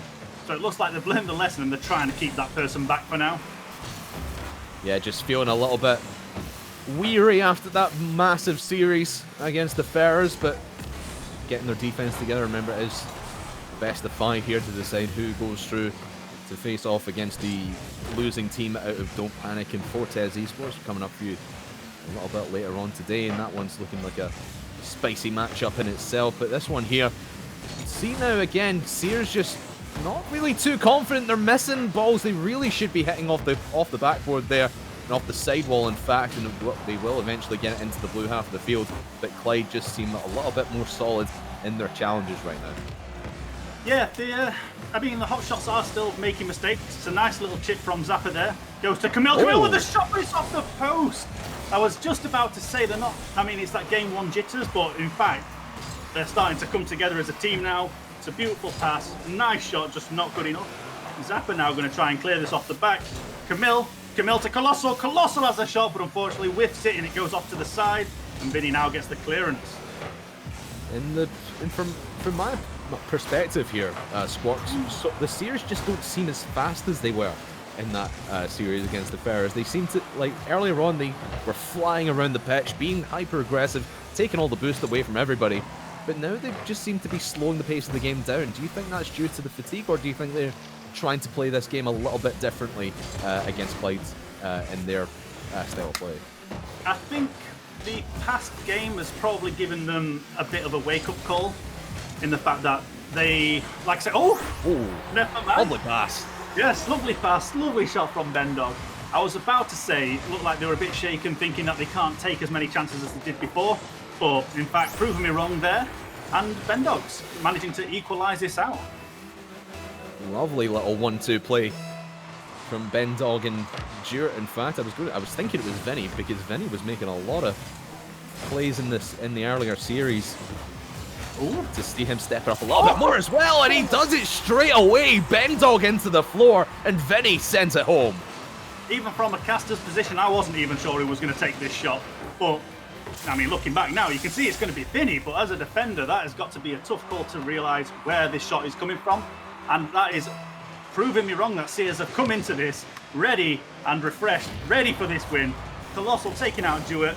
Bit of a double commit there from Camille and Colossal, which unfortunately loses them possession. Bendog playing it forward. Colossal not getting the clearance he wants, passing it down to Zappa instead.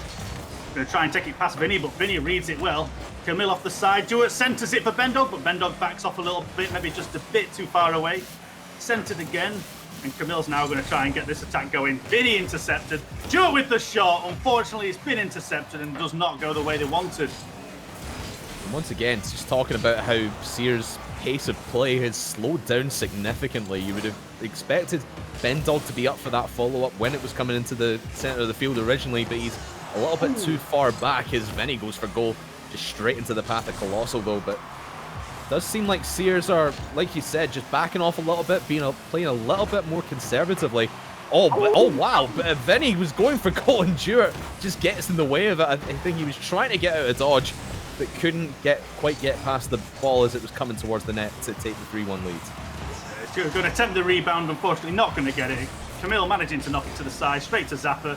Zappa to Colossal. Been intercepted by Bendog, who's going to keep it in midfield. Now got I'm going to say had a bit of time to keep this under control, but Zappa taking him out of the game for a few seconds. The attack is still going from Sears though, even though they're a man down. They need to get rid of this now, and Zappa does that. Straight to Vinny though. Vinny's now going to keep it midfield. Bendog passing it back, but there's no one there to receive it. Colossal now on the attack. Playing it off the side, and Jewett managing to stop that. Taking it past two. Unfortunately loses control and pays for his sins with his life. That's a big miss by the Sears offense there, but Vinny straight back onto it. Might have been dipping in there, but Camille able to send it clear. But you can see, again, just, I mean, I was talking about the pace of the play slowing down for Sears, but they're keeping possession. That's the main thing. And Clyde Hotshots can't really seem to break out of their own half right now. They're having trouble doing so and just being choked back in by Sears. I mean, where have we heard that before, Spark? Oh yeah, that's what happened in game 1 against Ferrers. Yeah, I mean, it's looking like a pretty dominating performance from Sears in terms of aggression. They are keeping this ball under pressure against the Hotshots side. In fact, as I say it, there it is. Lovely pass from Vinny straight to Bendog, and that is looks like it's going to seal this win away for them. Might just do that. Might just do that indeed. A big misplay there from Colossal. It was the right idea though, trying to clear it off the backboard. It was just straight into the path of the Sunderland offense to square that home for 3-1. And with 20 seconds left, you've not really seen anything out of Clyde Hotshots really since the first minute or so that's really put too much pressure onto the Sunderland net. And with 10 seconds to go, just the time ticking down now, it's going to be Sunderland taking this first game. And Clyde Hotshots, the great start for them, but not really much of their follow-up, and they lose this game 3-1. So in terms of performance, I think Sears were showing a few cracks from the previous series. They managed to pull it back, obviously sealing this win away, but Clyde Hotshots, it's their game 1, first game of the day for them together in a professional setting, and I'm always a strong believer that that is when the most mistakes will come out for you. You've not quite warmed up, you're not quite used to the pressure, so though it wasn't a commanding performance from them, I think there's still time for them to step back up to the mark, and yeah, they've still got at least another 2 games to sort this out. Certainly so. I mean, there was moments from Clyde Hotshots where they did have opportunities downfield, but Sears were rotating in fairly well. Yes, there was a couple of double commits and they seemed a bit shaky within the first minute or two.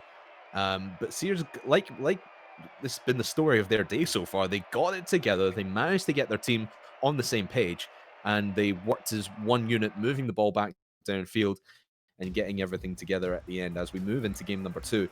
For me, Clyde Hotshots, they really need to start booming the ball along. They're trying to take too many touches in their own half. Maybe try and just boom it long. See if you can just gain all the possession and all the momentum, or excuse me, all the possession downfield and all the territory that you possibly can.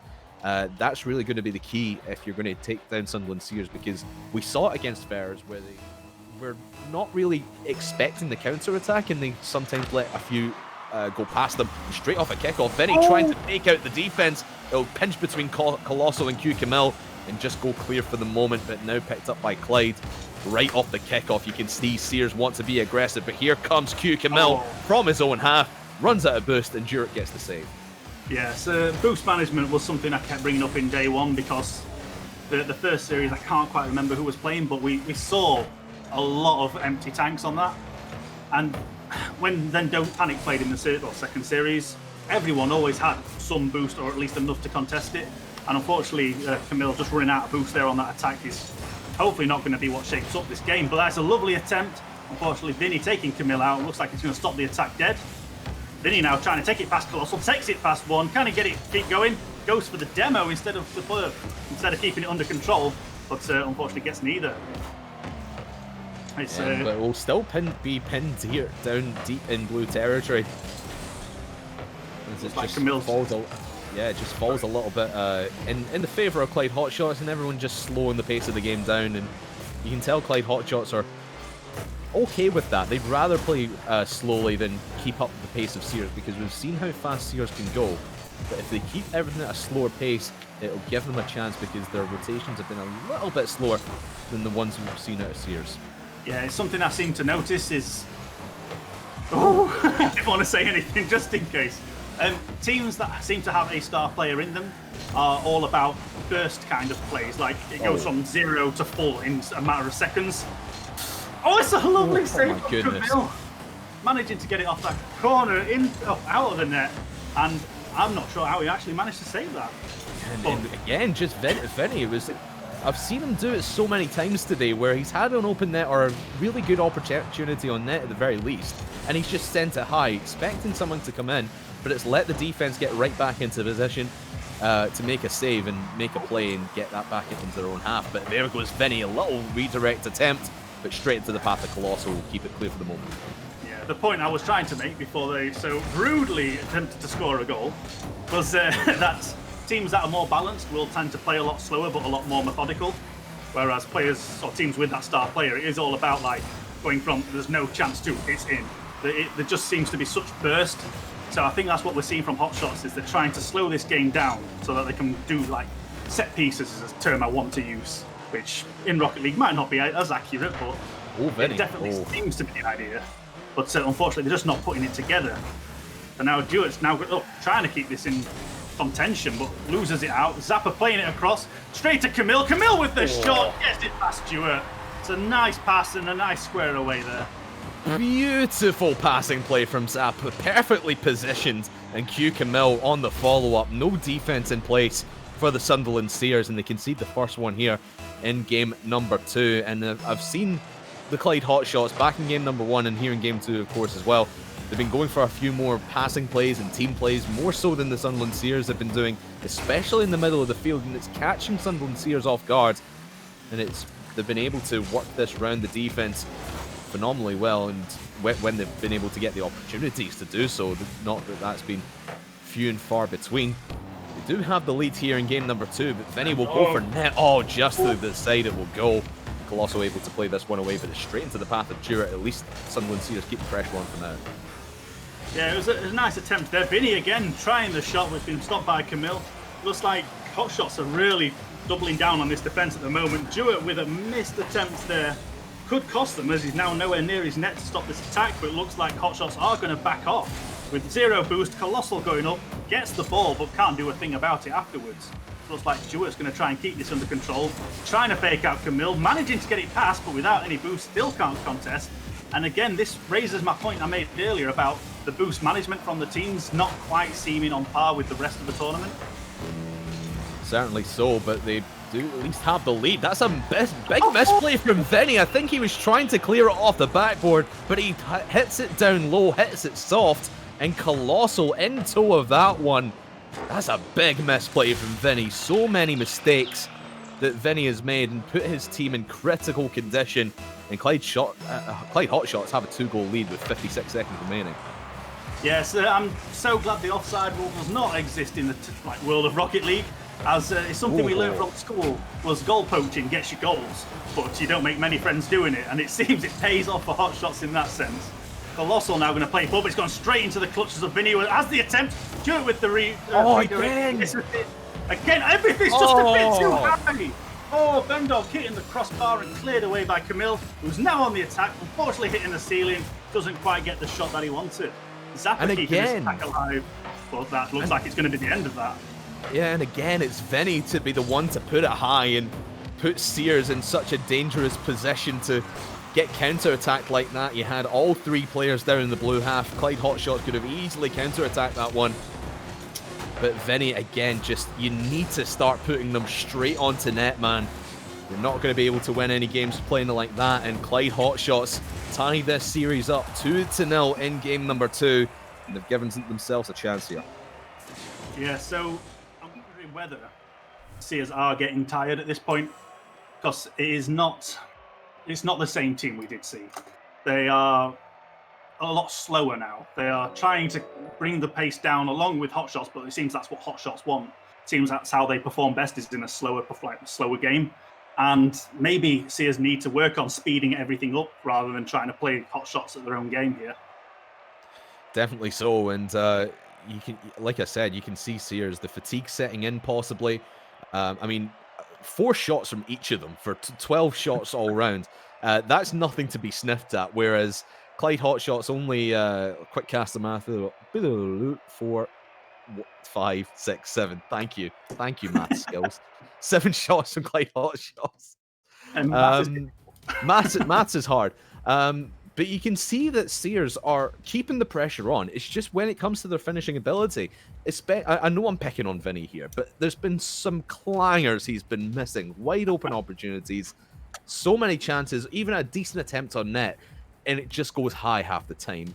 Vinny, you need to start shooting on net, pal. Otherwise, Sears are going to lose a lot more games.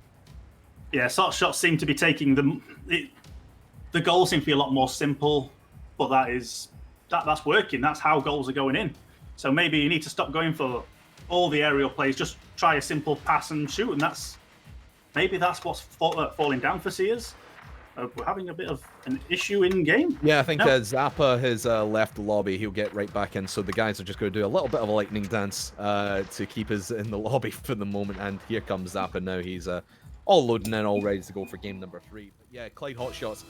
I mean, yes, Sears are making all the mistakes, but Clyde Hotshots don't seem to be capitalizing on all the mistakes that Sears are making. Yes, they are getting the goals, but that's a big mistake from Clyde Hotshots. Vinny getting reprimanded for his actions. That's not the term, but he will score a goal within the first 5 seconds regardless. Yeah, I think redemption's definitely the word that we were going for. Yes, stepping up to the play, getting that early goal, showing, okay, if you want me to keep it down, I'm going to keep it down straight into the net. So it's a great start from Sears to try and keep in this series. It's Bendog having a bit of a mess around there, not quite being able to keep it under control. Jewett now contesting it, but managing to get the mid boost there. Now able to contest, but now everyone seems to have dropped back. So the attack's going to slow down. Vinny trying to keep it there. There it is! Oh! It's a good touch from Colossal to stop that from going in, because that looked like that was going to be an absolute commanding start from Sears. And you were talking before this series even started, Squawk, about Colossal being the one to step up. He's had quite a few defensive plays of his own and keeping at least hot shots in this game for the moment, or in this series, I should say. Defensive plays from him have been really good, but we need to see him up in offense a little bit more. Maybe he's just their permanent keeper, but he comes out, leaves it wide open. Vinny tried to send it home into the post. It will go, and the ball will be free here for Zappa to take it up the wall. Q Camille is there for the shot. Oh, the pass is just a little bit weak, and Q Camille had a bit of a weak touch to it as well. So this is the burst that I was talking about earlier from Sears. That went from just being on defense to everyone rushing forward and trying to contest it. Camille looking like he's out of boost, not being able to contest, but that was a bad miss there. But Jewett managing to get the clearance, stopping that from rolling in. And again, that would have been a simple and unfortunate goal to concede, but the defense managing to weed it out in time. Jewett now playing it off the side. Camille keeping this attack going, keeping that pressure on. Bendog working hard to keep it there. The pass going to Colossal. Vinny gets the interception and plays it forward. The attack is now on for Sears. Can they get it away? Camille managing to stop it from rolling in and just takes it forward a bit. Unfortunately, not past Bendog though. Try to go for the solo play there, Q Camille. He's done that a couple of times and not really looking out for his teammate. There goes Jewett into the crossbar, and it will get clear now by Q Camille. But here come the Sears trying to put the aggression on. You see all 3 players towards the midline, and Bendog had to come and doink that one into the back wall to at least save it for the moment. But this is going to allow Clyde Hotshots to move their offense upfield a little bit more. Q Camille now holding on this midline, looking to get the dribble in, and Vinny will just clear it into the middle and stop this offense dead in its tracks. Yeah, so you can see the players trying to come out from hot shots, but it seems that they're getting a bit greedy, opting for shots rather than going for the passes at this point. They are a goal down, they've still got breathing space, but you don't want to be making simple decisions like that, or simple mistakes. Again, Zappa without any boost, trying to get it in, there it is! Unfortunately, it looked like Bendog just couldn't get there in time, even though desperately scrambling to get back for it. Again, just another way over commitment by Sunderland Sears, and you can see Vinny and Bendog, the last men back, scrambling for that one. And the pass, or excuse me, the shots swooping in from Zappa. I think it was Vinny as well, or excuse me, Jewett actually. He was way upfield, not in position to make anything happen, but here you go, right off the kickoff. It's a lovely pass. Seems like Sears, every time they get a kickoff, they seem to reset, go for this hyper-aggression off a kickoff. It usually works out for them, but this time Clyde Hotshots stay fast in defense, but the shot there from Jewett up onto the backboard. Vinny, he loves hitting the backboard, but this time he loves hitting the net, puts Sears back up by 1. Yeah, so you told him to keep it low, definitely trying to spike that down. Looked like they almost got to it, and just a bit of a poor touch from Camille, but that was going in regardless.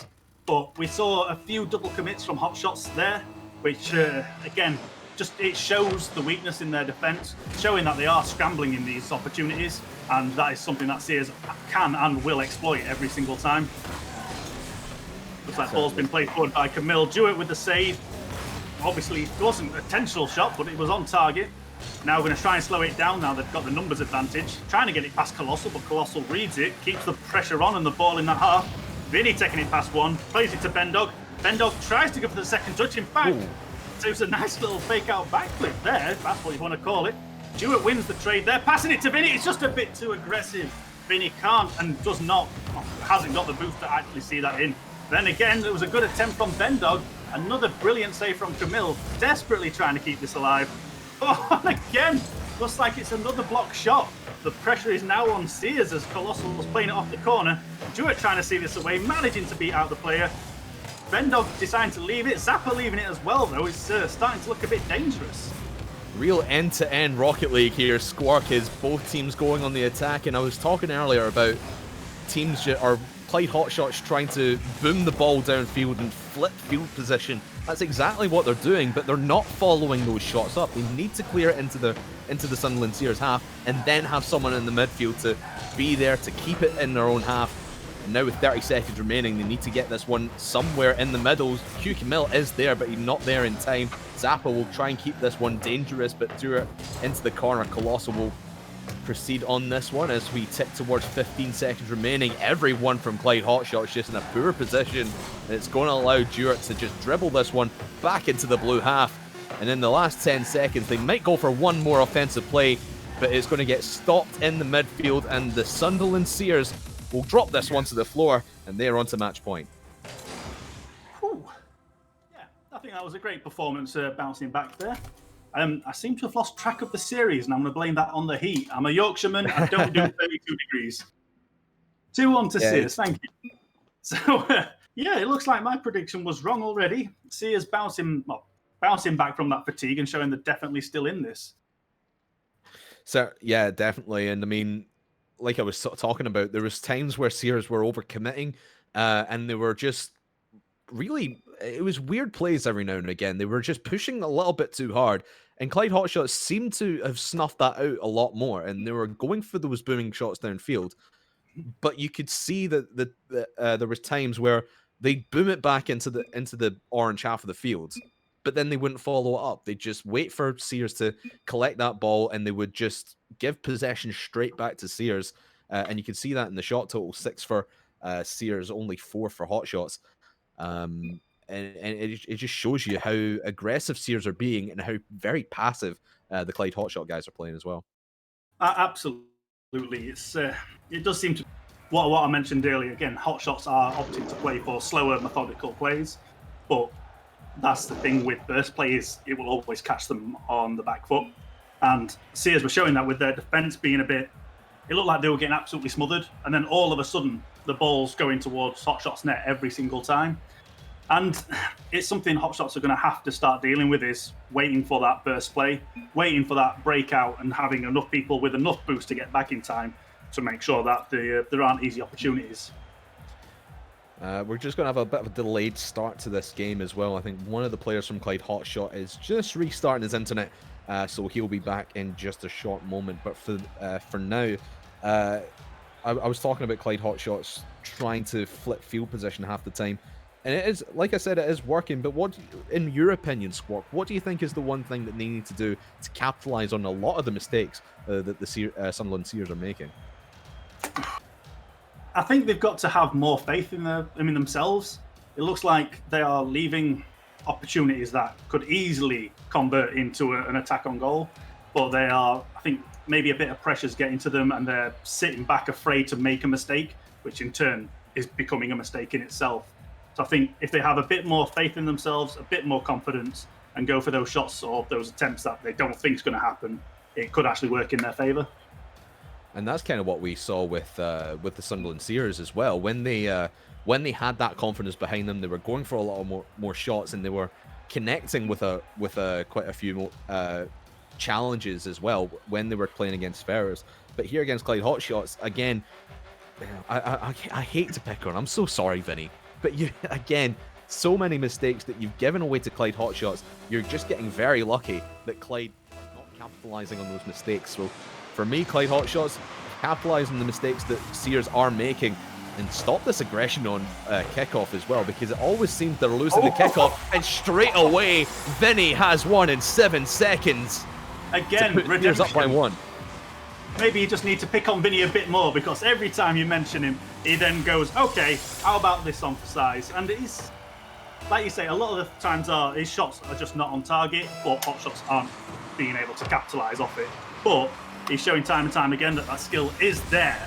It's just not 100% consistent yet. Jewett unfortunately missing it, but Bendog picking it up, going to play it into the corner. Zappa now playing it off. Looks like not going to keep possession though. Vinny again, keeping possession, got enough boost, fakes out one, takes it, does not take it past Camille. But now Seers have got a lot of work to do to get back in time. Bendog playing it off the side, but without any boost. But it looks like Clyde, in fact, no, they're going to keep the attack going. The follow-up from Colossal, but it's not good enough. Camille now with the attempt, but it's a bit of an awkward position. Jewett with the back flip, managing to stop any more aggression on that part. But Vinny with the poor clearance at the time. Looks like ball's going to go aerial into midfield. Zappa keeping it under control, playing it off the corner. Intercepted by Vinny, but looks like net was wide open for a second. Just not a good enough touch from Colossal. And again, can't follow up from his own aerial. Yeah, the follow-ups from Clyde have just not been the cleanest throughout this entire series. And there, Colossal doing it again. I think someone was going for net. I think it was Zappa looking to demo the guys out of net, but no one was home. Everyone was up. A great pass into Q Camille, but straight into Vinny. This one high and long. It will go back into the midfield. You were talking about the mistakes that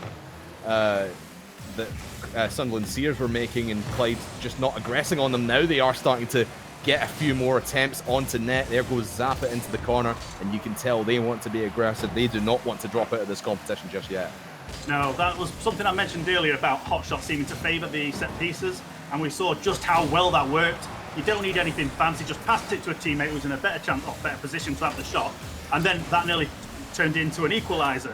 Unfortunately, the defence was just strong enough to handle it, but if they have more attempts like that, I think it's going to definitely swing the other way for them. Once again. I'm not sure he's done that a couple of times. He's done that a couple of times today, where a ball's been on target and he goes in front of it and just sends it into the side. I mean, I suppose it's more of a case of you can't score, I'm going to be the guy that scores everything. Yeah, but when that starts, be a team player, man. Yeah, your team falls apart when you start going, no, I'll do this. You've all got to be on the same page, especially in a tournament setting, because the minute you start going for balls the other teammates do, with only 3 players on a field, you've taken out more than half your team out, leaving the net wide open. So hopefully they iron that out soon.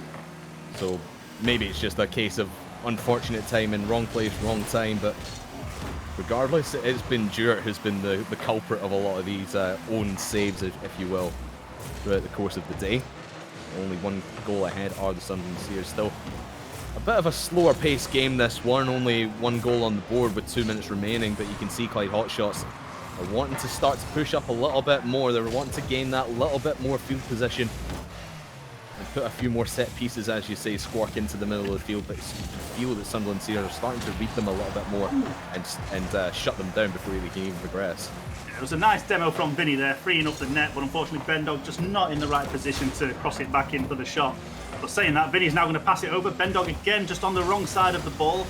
But the attack still, well, in fact, it is over now. Looks like Colossal's going to have a shot. Vinny with the save, there it is. Leaving that just a little bit late for my comfort, but definitely did the job. Vinny now trying to pinch off the floor, but it wasn't on target, so Colossal going to try and slow this down. Jewett not letting them have it. It looks like we're going to be playing a bit of tennis here. Bendog passing it off to Jewett. Jewett just fluffing the shot a little bit there. No power behind it. Was on target, but was not good enough. Vinny with a crucial save. Bendog now playing it off the backboard. Vinny can't quite get enough air on it to keep it under control. It looks like the attack's faltering. Net wide open. Can they take Bendog out? Managing to jump that demo. But it was a nice play from Hot Shots. Very nice play indeed, but you've got to be a little bit quicker with that, or at least put it into the corner to keep possession upfield and keep possession down in your opponent's half. There's so many throwaway shots here, but this is a nice little pass into the middle. But Hugh Camille just a little bit too slow to it. 40 seconds remaining for them to get a goal and keep themselves alive here in the All-Star Showdown. Clyde Hotshots need to tie this up within the next 30 seconds, otherwise they are going to be out of the tournament. Sears will be the ones to move on and face off against the loser of Don't Panic versus Fortes, who we're going to see a little bit later on today. But Bendel right off the crossbar might have given Clyde Hotshots their last opportunity here in game number 4. Towards net it will go. Q Camille just a little bit off target. Vinny will be the one to send it into the corner, and now Jewett, everyone up for hot shots. That was their last opportunity, and deep in blue territory, ball into the net. Vinny secures it. 2-0. See you later, Clyde. That was it wasn't enough to take the game. They wanted to make sure there was no chance of even scoring that console. Oh, in fact, evening it up, sorry. But a fantastic showing. Sears proving that they have the capacity to keep going regardless of how much energy they've got left. Well, it just proves that they might still have a lot left in the tank, but that is Sears done for the day. They will be moving on to Friday, to Championship Friday, in fact, for their opportunity to get to the grand final. They are in the lower bracket final. Meanwhile, unfortunately for Clyde Hotshots, a valiant attempt, but you could tell they were just getting outclassed every step of the way by the Sunderland Sears. No matter how exhausted they may have been at the start of the series, they managed to get it together towards the end and in the middle as well, of course. But Clyde Hotshots, again, good passing plays, but they just weren't quick enough to beat out the defense of Sunderland Sears. I think that's where they fell apart. Yes, definitely. It looked like they just couldn't match the tempo that Sears were bringing. You could see the attempts there. You could see everything formulating, but by the time everything was in place, Sears had already intercepted, moved on with the ball, and was just not presenting them enough time to form a defence. So once they work on that speed and that decision making, which comes from experience, I think they're going to shape up to be another good team. Well, we'll see how they move on. Sears move on to Championship Friday. Meanwhile, we will be moving on to our final series of the day. As we've been teasing, it is the series of the day. Don't Panic versus Fortes Esport for the first spot in the grand final is on the line. Do not go anywhere. You do not want to miss this.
hosted by British Esports Association. We have had a fantastic day today, some of the closest series we've had so far in the tournament. We started off with a Game 5 overtime winner between Sears and Ferrers Esports. Sears just taking it, and then they played against Clyde Hotshot for the rematch, where they took it in 4 games. We are now going into the upper bracket to see who's going to be making the grand finals. I'm Gregan, joined by Craftman and Squawk, who both commentated over that last series.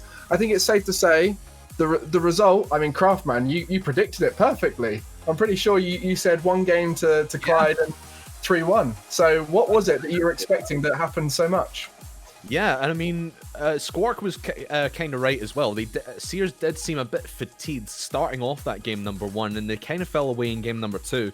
But you could see the class was just showing through. They were the stronger team throughout.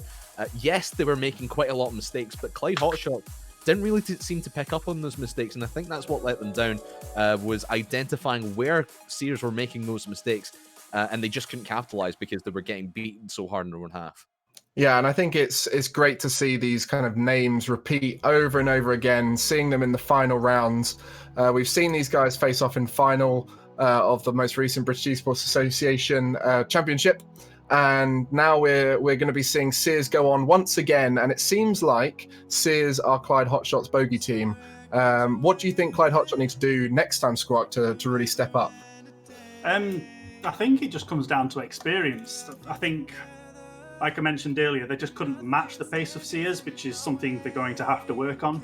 But the only way to work on that is by playing against fast teams such as Sears. So maybe a few more scrims, a few more 6-mans, just to get into that mindset of how to quickly transition from slow to fast pace. I think that's probably the biggest thing we'll need to work on. Yeah, I mean, you say about experience, and I believe Clyde Hotshots didn't play in the spring season of the British Esports Championships to take a break. So maybe for them, that could have been the difference maker, a bit more practice during the off-season for them. But we do now have our top 3 teams. We do have our Sears making it through the lower bracket into that losers final, ready to see who's going to be the loser of this upper bracket final between Fortes Esports and Don't Panic. I am tempted to talk about them all day because I've heard so many great things, especially about Don't Panic and Fortes Esports. But let's just look at some of their highlights and get to know the teams.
Wow, we've got an exciting match here today, and I think we're all fairly excited to see what Dope Panic can do. They've really proven themselves up to this point to be that star team that have come through the open qualifier Like I said at the beginning of the stream today, we have brought legends back from previous finals and winners of the British Esports Championship from the last 2 seasons. But these guys weren't part of that set of legends. They have made their way to this winners final through the open qualifier and then proving themselves against both the teams we just saw play, 3-0ing both of them. Tell us a little bit about that journey up to here, Craftman. We're now, 7, 8 plus games down the line, and they don't seem to be beatable at this point. They really don't. And I mean, we've talked about it multiple times this week where we've expected Sunderland Sears to be the completely dominating team. Maybe that should have been the team that we thought would have been in this upper bracket final. But Don't Panic have really burst onto the scene. I mean, through the qualifiers a couple of weeks ago, they swept through that. Actually, it was 3-0 against Felsted and then 3-1 against AGSB, which I remember just being a complete whitewash of a series as well. And I mean, we've seen the progression of them. I think Squark was talking a lot about them on Tuesday. Like in their past history, it's all been about Sushi. He's been the guy who's been up front making all the plays. But this week, I've really seen Tommy and Awesome step up to the plate. This seems like a really complete team, and really is my favorite to win the whole thing at this point. Squark, what are your thoughts on these guys? Oh, it's been a roller coaster watching these progress. Don't Panic, like I say, start of the season to now has been such a progression. You've seen them develop. Like we say, it was the Sushi show, and now all 3 players are, you could pick one of them and talk about them for hours. So I'm excited to see if they can still maintain that cohesion that they've shown in the past few games. But saying that, when it comes to pressure, they have shown before this tournament that it can be a bit shaky for them. I mean, in the game that they got knocked out in the championships, I think every game they scored an own goal in a best of 7. Just got to drop that in every time. So they're going to have to make sure they stick together as a team. And something that they're known for is whenever they lose momentum, it takes a few seconds longer than it should to get back into it. So we're hoping that they step up today for that part. Yeah, and we've got their opponents here, Fortes Esports, who we saw do incredibly well last season, 2018-2019 season for the British Esports Championship, where they looked completely dominant in the schools division. And then we haven't seen much of them since then, but it's great here to have them back and see them proving themselves in these upper finals, where they're going to be going into a best of 7 against this upcoming Don't Panic team. So Fortes Esports, they have been together for a long time now. What should we be looking out for with Fortes Esports, Craftman? For me, the highlight for Fortes has really been Magic. He's made some magic goals happen this week, some 0 angles.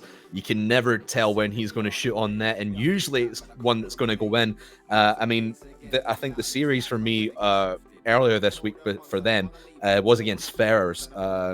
They took them out 3-1, and it was very close games. I mean, one went to overtime. It only lasted 5 seconds that Ferrers actually won. But every game apart from that, 3-2 for Fortes, 4-3 for Fortes, and 3-2 for Fortes. It was a phenomenal end-to-end style of Rocket League, and I think we're going to see a lot of that, especially against a team like Don't Panic, who like to play a little bit of long ball. So I think the midfield won't matter here. This is going to be high-flying end-to-end Rocket League, and I cannot wait for it. I know we all want to just get into these games right now. It's going to be a best of 7, so we might be here for a little while if this goes the distance, and I really hope it does. Before we get into the match, let's just go quick predictions. Squawk, give me a number and a team, and let's get straight into it. I'm going best of 7. I'm going 4-2, Don't Panic. I like the fact that you made that mistake, so it made it very clear that was off the top. That was right there off the top. Craftman, what about you? I'm going to agree. I'm going to say Don't Panic, but I'm going to give it in 4-1 instead. I think this team has been phenomenal. Their style of play has been unrivaled throughout this week, and I think that continues here. And I'm going to quickly come in with... Do it, Dragon. Do it. I want to be the guy. Fortes Esports are going to take it 4-3. I'm happy to take the shot if it goes wrong, but I believe in these guys. And back me up in chat. Cheer for your favorite team in chat. Make sure they know that you're behind them. And we're going to be going into this game right now. I'll leave it to you two to call for the rest of this. And I'll see you after.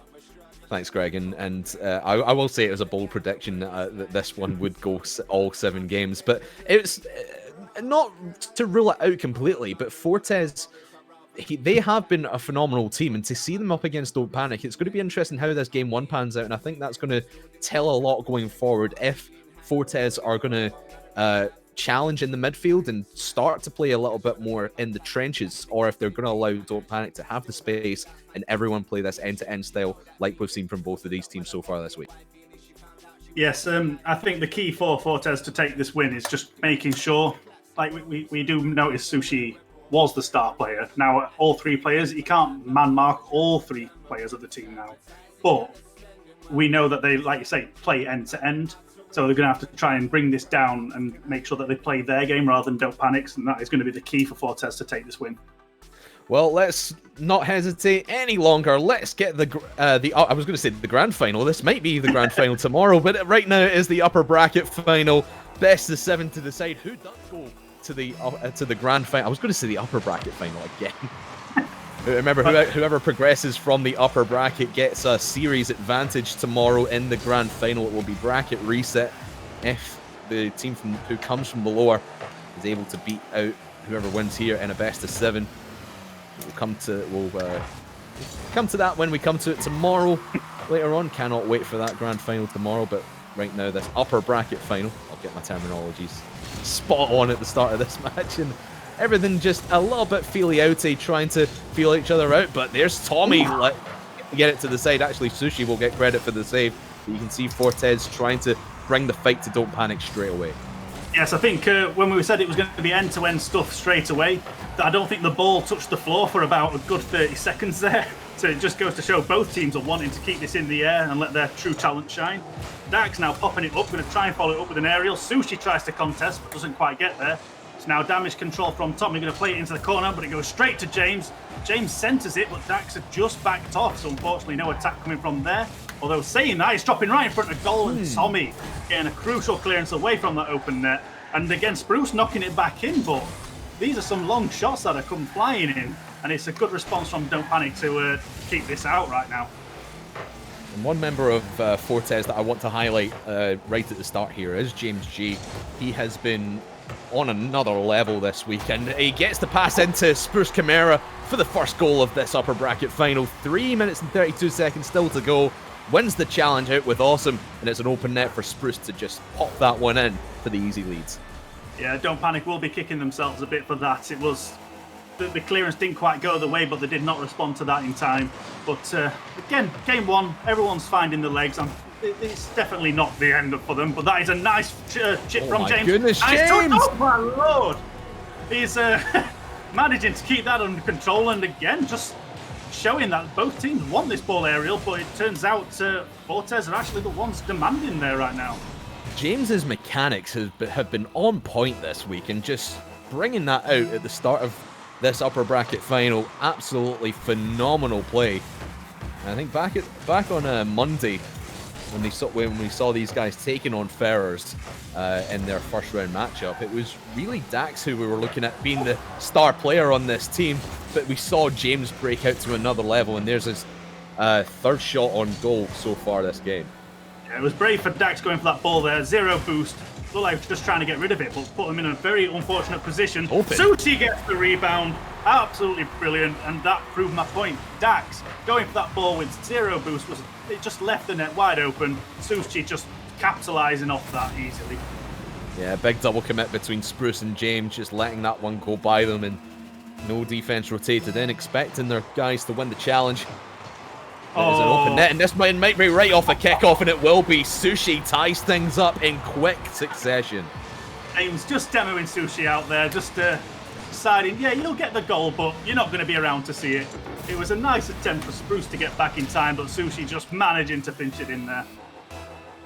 Lovely stuff from the Don't Panic guys, and they're not really faltering at the start of this series. And you can tell it's just, again, just a feeling out process, but they've found their footing here in game number 1. Still a long way to go, though, in this best of 7 matchup. Daxu looking to get that one off the backboard, but will just miss it. James looking to keep the issue deep in orange territory, and again, you can see Fortes just trying to hold this midfield, rotating very well, but Awesome breaking through there to the backboard. It will go. Here comes Tommy to follow it up, and he gets it down. Fantastic play from the Don't Panic guys, and they take the lead. Yeah, both teams definitely still trying to find the feet, but you can see the momentum is definitely starting to pick up from both teams. And again, we're just getting goals after goals, back to back, and it seems that most of these goals definitely coming from the air. So if it's not working out for you, you need to rebalance this, because Don't Panic are now starting to get this momentum, get on a roll. Sushi playing off the ceiling, but without any boost, ain't going to be able to do anything with that. Trying to pick up the pennies as he goes, but looks like Sushi and Awesome were both in the same place there, leaving it a bit dodgy. Knocking Awesome out to the side. Sushi now playing it off the corner, going from the roof. Can he get the flip reset? No, he tries though. It was a nice attempt, but couldn't quite get there. Tommy now playing it up, but Dax is going to see it out. A couple of times now that Sushi went off the ceiling with hardly any boost to his name. Surely at some point in this series he's going to hit one of those, but this might be a chance for Dax as he's threading the needle through the defense in the midfield, but no follow-up will come and it will fall back into the hands of Don't Panic. And again, just slowing things down a little bit, and both teams trying to possess the midfield, but James gets that one through. No one's there, but Tommy, just in the nick of time, squeezes it past the post, and they at least keep the tie game on the field for the moment. Yeah, that was a questionable play. It looked like Don't Panic was sure that they were going to get that ball away and had already started rotating away from it, but Tommy just making it back in time for that ever so crucial save to keep them in the lead. But still 1 minute to play. It's not over by a long shot. They're going to have to do some stellar performance here to keep the ball away. Sushi's now got it under control, playing it off the roof, takes it over one, but can't take it back to Stax, who's been waiting. James now flicking it over. Awesome. Dax with a follow-up. There it is. Phenomenal play by James and Dax, and this is the duo that has stolen the show this week. The passage between them, absolutely pitch perfect, and Dax, great positioning, gets himself round the defense. Even better pass though by James G, and with just under a minute to go, Fortes putting themselves in prime position to try and make a sort of a comeback, I would say, but they've absolutely scuffed it in defense and let that one trickle in.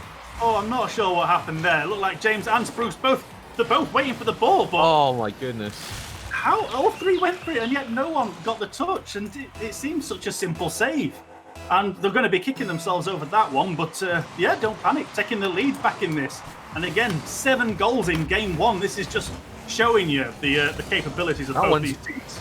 Oh, that was wide open for a second. James might actually get it through onto net. Spruce is there for the follow-up off the backboard, but it's cleared back into the blue half for the moment. Awesome will attack on this one towards the middle of the field. It will go. Dax trying to take it into the middle of the field, and he'll get this in an opportunity for James with 30 seconds remaining. All still to play for here in game number 1 in this best of 7 upper bracket final. Spruce trying to aggress against Tommy in the midfield, but will lose that challenge. And Awesome again going for net. James just gets the slight touch to it, saves it for the moment, keeps it alive here in game number 1, but they're going to have to go the full length of the pitch in the next 5 seconds. Can they manage to do it?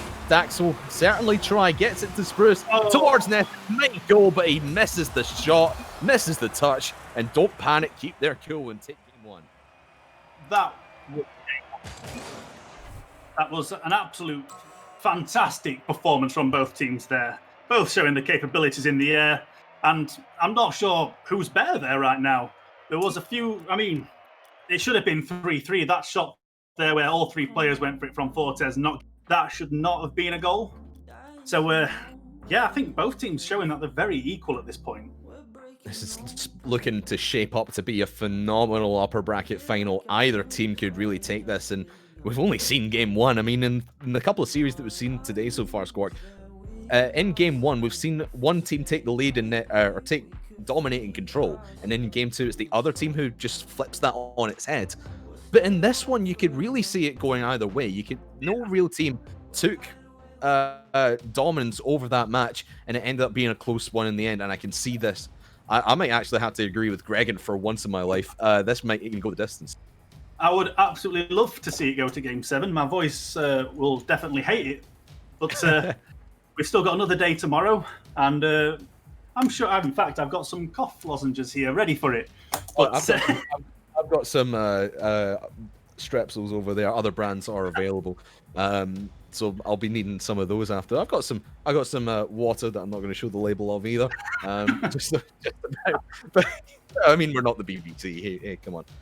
But certainly, this Don't Panic side, we've seen them. The goals that the plays that they've been managing to put onto the blue net have been phenomenal. But Fortes, they can fire back at any moment, and I'm really watching Dax and James G in this one because their hookup this week has been sensational. Yes. Yeah, it's been shaping up to be a great performance. I think every game with Don't Panic in has been a spectacle to behold, and this is certainly looking the same way. But this has been the closest match so far that we've seen from them. So it's going to be interesting to see how they perform when things aren't entirely one-sided. And Fortes are definitely the team to show them. Well, let's see how one-sided it may or may not be here in game number 2. Fortes obviously a game down, but still plenty of Rocket League to be played here. In this upper bracket final, Dax trying to get into the middle for James. He will jump for it, but just miss it ever so slightly. Spruce was playing such a high line, very susceptible to a counter-attack there, but this one's wide open. Can James get to it in time? No, Tommy puts it into the corner and relieves the pressure for the moment, but the ball's still looming heavily over the orange net. Tommy now eventually gets the clear down, but you can see Fortes, the rotations from them, getting the boost, controlling this midfield area of Urban Central. Fortes trying to put as many shots onto the net as possible, but especially in this first minute, it is still back and forth. Yeah, the speed and momentum of this game is absolutely blistering. It seems every single player is travelling at full speed at all times, and I can't tell you where the shot's going to come from. It could have been there. Unfortunately, Tommy not being able to square that away. Also, now going to pass it across. Can they connect? Tommy going to leave it. James, unfortunately, couldn't get the block, but now they've got it. They're on the attack now. DP rushing back. Tommy stopping the ball dead. Go straight towards them. Chimera waiting in net for it, though, so it's not going to be a danger. Dax now flicking it onwards, but with Sushi there. Again, both attacks faltering with no follow-up. Sushi now having a shot on target. Dax, what a save! He absolutely fancied his chances from long range on that one, and I would not doubt Sushi's ability to square that one away for the first goal of game number 2. But you can certainly see that both teams, we talked about them playing end-to-end Rocket League. That's certainly what's happening here. Saved off of Awesome, but it bounces out Daxru's way, and they take the first goal of game number 2. Yeah, that was a bit of a mistake from Sushi. Thought he had a bit more space behind him, but got stuck on the wall. Meant he couldn't cover the other half of the net, and Dax just seeing that opening, squaring it in nicely without a worry in the world there. Beautiful stuff from the side of Fortes, but I was going to go on to say about how these guys are really susceptible to counter-attacks, but that was just a lovely little pass in from the corner by Tommy. I would say that's the opposite caster's curse coming out before you even said it there. Absolute spot-on prediction. DP loved that counter-attack coming straight off of, conceding the goal. And I was worried that they weren't going to be able to recover when going behind in a series, but that just goes to show that they have worked on that and been fighting. They want this win so badly. I like to call that the caster's charm rather than the caster's curse. Oh, it's definitely something I'm liking. Giving team some positive vibes here, but yeah, you can certainly see a lot of these, I was going to say a lot of these teams. There's only 2 teams. Both these teams really playing this high line, trying to control the midfield as much as they can, but it does put them in dangerous position to be counter-attacked. Tommy will save that shot out by James G, and the counter-attack does come its way, and what was I saying? The counter-attack, nobody back, and Awesome takes a goal. I wasn't actually expecting that to be a shot, so I wasn't ready to chime in, but I've got a feeling Fortes didn't even think that would go in on target either. That is a very simple goal to concede at this point, but a goal is a goal. But looks like Fortes are going to fight back, winning that kickoff. James going to try and cross it in, but is there anyone ready for it? Playing it over 2, but just a bit overzealous, and no one can take the shot off of it. Now Don't Panic trying to get this counter-attack off, goes over Spruce, but James reads it well. Ready to receive. Now Sushi going to play it down. Can he get the touch? Oh, unfortunately just missing it. Awesome picks it up, but unfortunately goes straight to the keepers. And Sushi with a Sushi. No. Oh, Tommy stopping Sushi about the own goal curse from Don't Panic. Yeah, I was going to say, you mentioned their Sushi's own goal abilities on this Don't Panic side. It almost reared its ugly head once again, but at least saves it for the moment, and into the corner we will go for this. play by Fortes Esports, but there goes Sushi straight through the midfield presence by Fortes once again, and you can see again just 2 players up, 1 player back.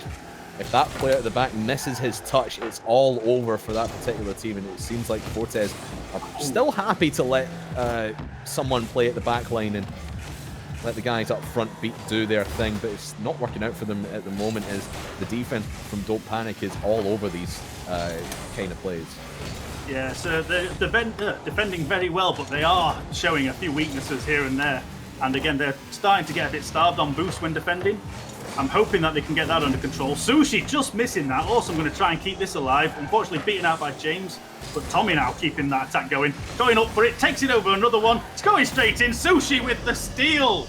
But I'm not sure. I think it was a goal secured rather than a goal steal there because the defender was coming flying in. James probably wouldn't have got there. But yes, definitely making sure that went in.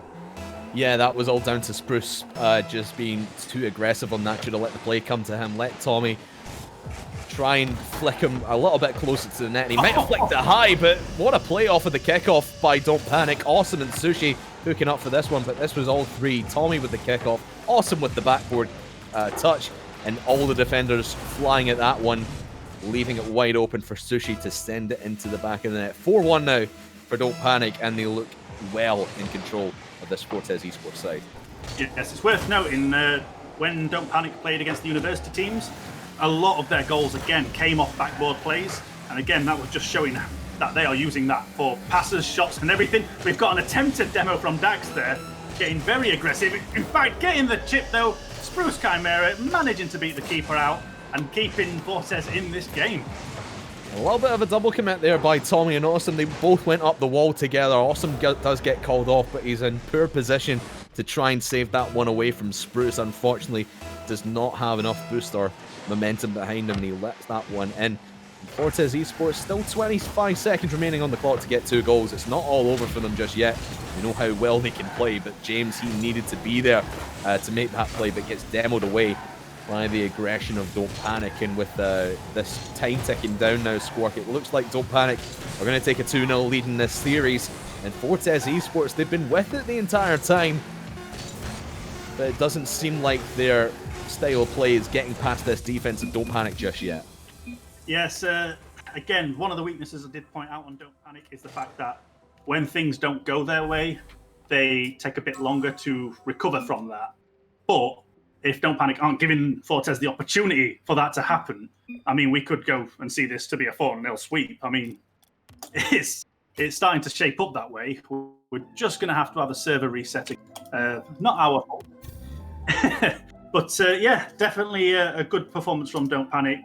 The weaknesses are there, but I'm just wondering if Fortes are going to be able to capitalize off of them at the moment.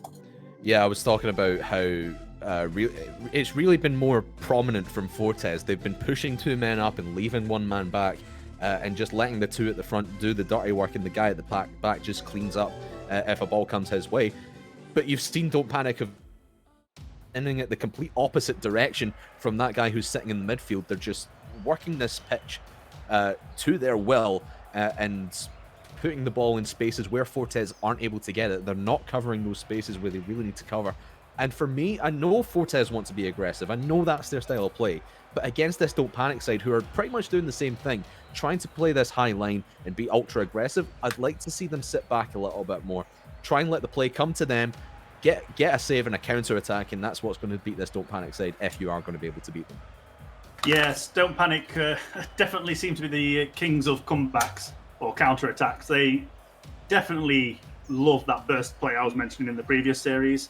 They absolutely will spot that weakness, spot that opening, and they will send it the entire pitch for just a tap-in or even the aerial. Again, both teams are great at the aerials, but we are not seeing any chances coming out from Force to get these away, and that is definitely going to be something they need to sort out now if they're going to even contest this series right now.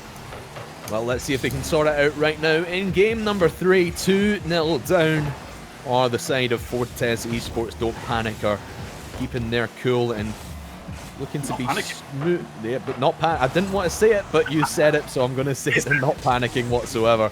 and just keeping their cool. Maybe smoothly taking themselves into the grand final, but that shot from Sushi just glances off the post. But the follow-up, Tommy, it was a weak follow-up. The defense really should have gotten to that, but no challenge comes in, and it's 1-0. Yeah, it was a bit of a scrambled defense there. James trying to get the block, but two people on the far post. I mean, they left the near post wide open if James was trying to get the block off, and two people on the far post, you don't need that right now, and we've seen how good they are in the air, this Don't Panic team. Again, they're going to try it here. James taking it past Awesome. Tommy with the follow-up. There it is. Point proven. Do not let this ball in the air around the net. And it was James again trying to clear that into the right-hand corner for him, but he just pops it low, and Tommy able to aggress on that and put that one straight into the heart of the net. Not even 40 seconds gone in this game number 3, and Don't Panic just picking up where they have left off both game 1 and game 2, just being this aggressive team, getting points on the board early on and not giving Fortes a chance whatsoever down in their own half. But now they have this ball deep in orange territory. They need to try and find something through, but again, Awesome is first to the challenge, and you can see Fortes, they're trying to keep pace with Don't Panic, and the speed of the play just isn't there. They're losing all these 50-50s. Yeah, the point I want to bring up right now is both teams fantastic in the air, but Don't Panic clearly showing that they have the edge on it. So maybe Fortes need to mix this up now and keep it low and keep that. No, don't play Don't Panic's game here, because that is is clearly what they're good at. They're good at these counter attacks. They're good at keeping it in the air. So play it off the ground, keep it low, and they can't. Well, Don't Panic can't play to the best of their abilities, and that is maybe the avenue they need to take right now, because these attacks are faltering every single time right now. Well, that one really dangerous up in the air. Sushi was in a position to dunk it down, but I think it was Spruce Chimera with the glancing blow. Oh, big demos from Daxwo, but Sushi, the man still alive for Don't Panic, keeps his cool. He gets it away, but it's straight back into the hands of Fortes Esports, and they get the first one on the board for themselves here in Game 3. Yeah, it's a lovely play from Dax there, just seeing it past Tommy. James just waiting on that near post. Again, that's basically what I was saying. You're keeping it low, keeping it across that goal map. That was perfect, but the touch there from Dax was absolutely stellar. Dax now going up. I was going to say, we really needed to seen Dax step up, because at the start of the week we were touting him as one of the star players. Oh no, where is this one came from? What was I saying about playing a high line and being susceptible to a counter attack? Yeah, that's what happens when you play a high line. Now, was that a pull shot? I'm not sure. Tommy got the touch, but I think the extra shunt there helps that ball go the entire way from one end to another, the way Don't Panic like it. Brilliantly played and spying that open net, but this one might be right off the kickoff. It will be. James gets the rebound from Dax. Fast and furious, these goals are coming right now, ladies and gentlemen, and they don't stop for nobody. James with 2 on the board for Fortes. Yes, definitely trying to challenge Don't Panic for their king of counter-attack ruling here. They are definitely fighting back, trying their hardest, and it's starting to pay off. They've got just over half a game left to score another one. It's going the right way. Awesome not getting to it, but plenty of time there, going off the side. Not actually going to threaten the net. I say that, James capitalising. The threat was real, and they just didn't see it. Where was the defense in this one? Awesome misses a shot, and then Sushi just plays it back into the middle. The 4th man on Fortes Esports right now seems to be Sushi. What a pass to his non-teammate, we'll say, in James. That was just poor defending there from Sushi. Yes, I saw what Sushi was going for. More field awareness, please. I saw what he was going for. I just don't think he saw that attacker come flying in ready for that shot. And that is unfortunate, because it would have been a nice touch otherwise. But Sushi now taking it past one, trying to get redemption, but James sees it well. Going aerial, trying to challenge. Oh, lovely. Oh, dear. Lovely play by James. A solo effort at that. Goes up for it. Tommy goes to challenge, but the flip reset catches him off guard. And all of a sudden, this one's turned around in the blink of an eye here. Squark 4-3 back in favor of Fortes Esports, and they look very solid to maybe take this 3rd game off of Don't Panic, but still plenty of Rocket League to be played with 2 minutes left and only a 1-goal deficit. Yeah, the further we get into this tournament... Oh, big pass. Yeah, the further we get, the more difficult it's going to be, the less sweeps we're going to see. And I don't think... Come on, yes! Sushi with the defense, managing to stop the attack, taking it past the second. Spruce Chimera keeping the attack alive, straight to Dax, but awesome with the block. Sushi now going to try and see it out. And yeah, this is definitely shaping up to be a series and a half. It's not going to be as one-sided as it was looking. Well, I think it would only work out that way if Fortes are to go on and win this game number 3, and it looks very likely that Don't Panic might even tie up. They look to be doing it there, but just missing the touchdown was the attack of Don't Panic. And here comes Sushi flying in, just missing that one. Tommy will keep possession, but Dax will aggress on that one. Now here comes Spruce Chimera towards net. It will go. Awesome looking for the touch. Will not come, but it will lurk here in this orange corner. Everyone needed to retreat back now for Fortes Esports. They were all aggressing up, and James able to get that one away, but back into the middle it goes. Don't Panic just keeping this pressure on, applying it to the blue net. Something's got to give at some point here. Squark, is it going to be the defense from Fortes? I mean, I could not call this at any point. I mean, we know Don't Panic love the demos. Maybe that's what they're needing right now, because they've got 49 seconds to get another on the board to keep the momentum going. But Fortes are not going down without a fight. This James performance has been absolutely stellar this game. An unfortunate miss from Sushi there. Bit of a crumble from the defense, unfortunately, as well. Fortes not connecting on that cross. Tommy now taking it over one, but couldn't get it past the other. No follow-up from Don't Panic. Now gone to Dax. Can Dax finish it? Awesome beats him to it. Now Tommy going to play it forward, but straight to Spruce Chimera. Sushi taking James out. Awesome with the shot. Flicking it up. Can anyone see this away? No, Dax is going to send it back. Dax.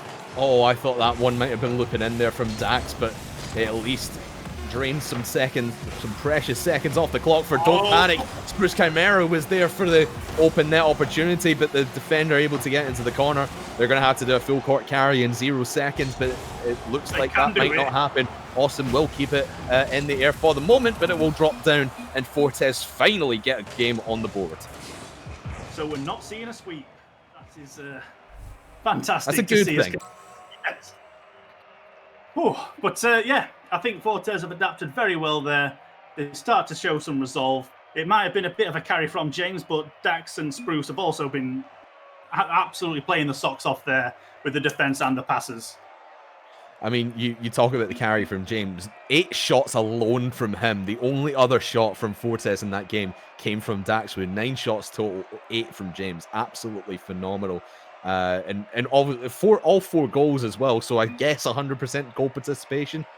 If you can really count it, I suppose you've scored them all, so you participate in them all. But Don't Panic. Really, for them, they just got caught off guard because Fortes have really started to click this game. And they've started to find their footing and find each other upfield, especially James and Dax. Talked about them being a great duo, and now coming into this game number 4, I want to see more of them.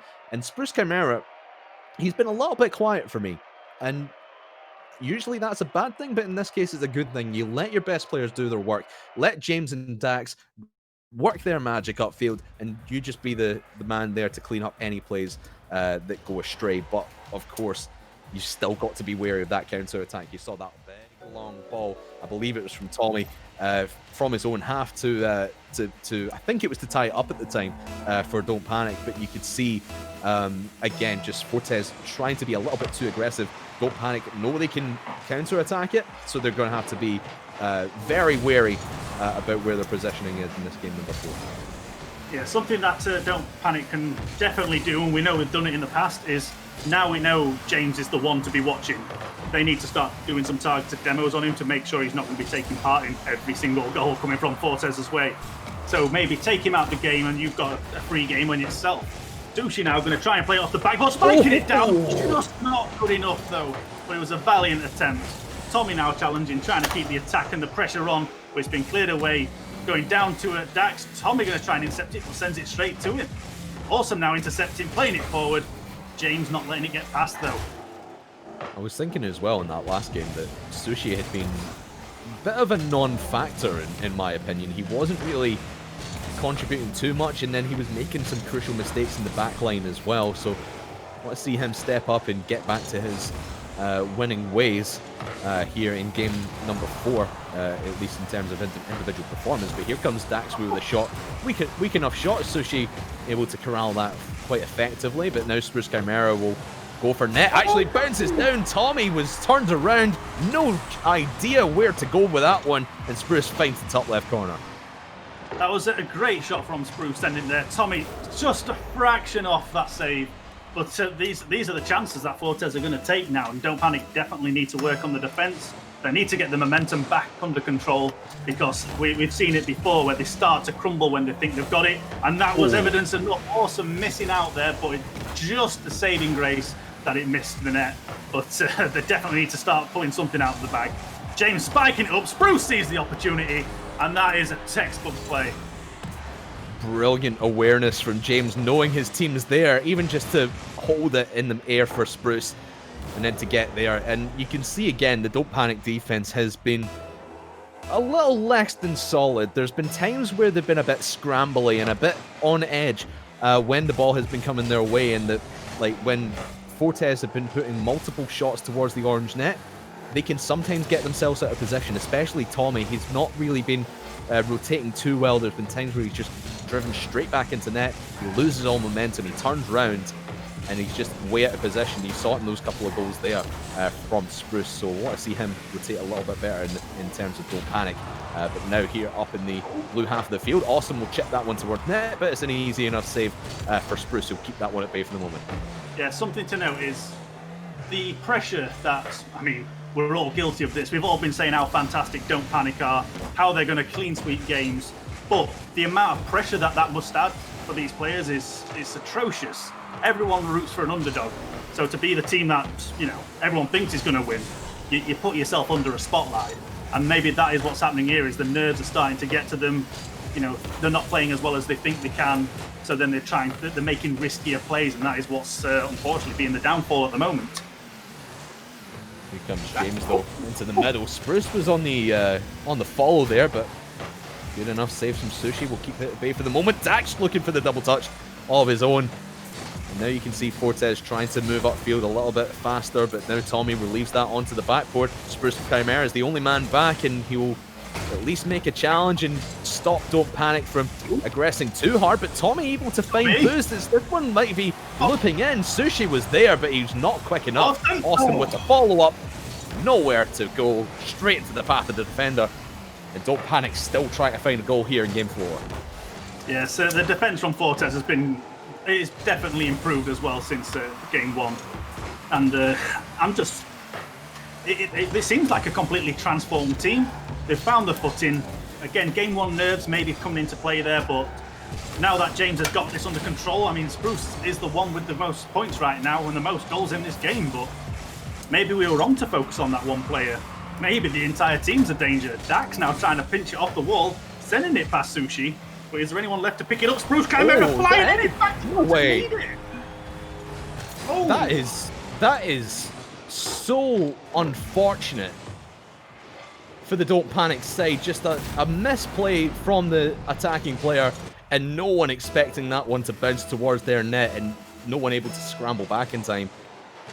But with the play in the midfield, like that, you've got to be aware that something crazy could happen like that, and the ball could just unfortunately bounce the way of your side, and it trickles in for a 3-0 lead for Fortes.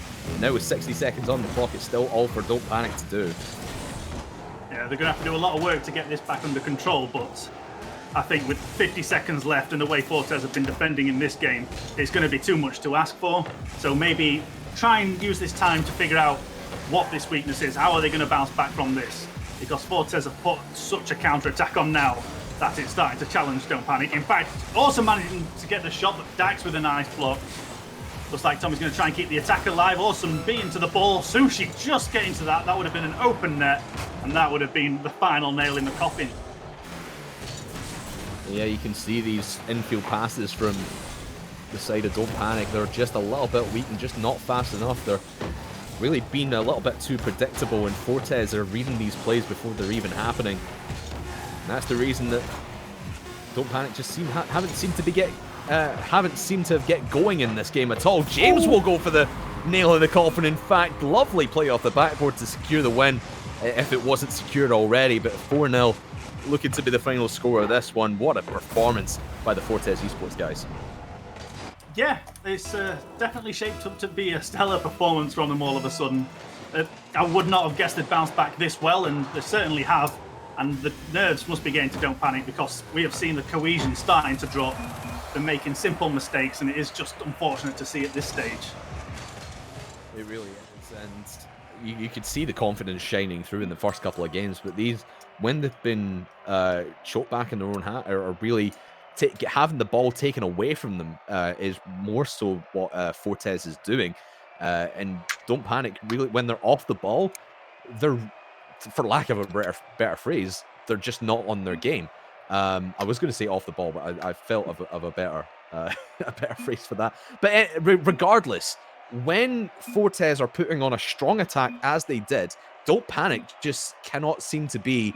They just can't seem to rotate well, and there's times where, especially Tommy, I saw in that game, times where a shot would come in, he'd maybe go for it, maybe not be the man who hits it, but then he's way out of position for the follow-up attack, and then Fortes, what do you know, they're all of a sudden 3-4 goals up. Yeah, it's.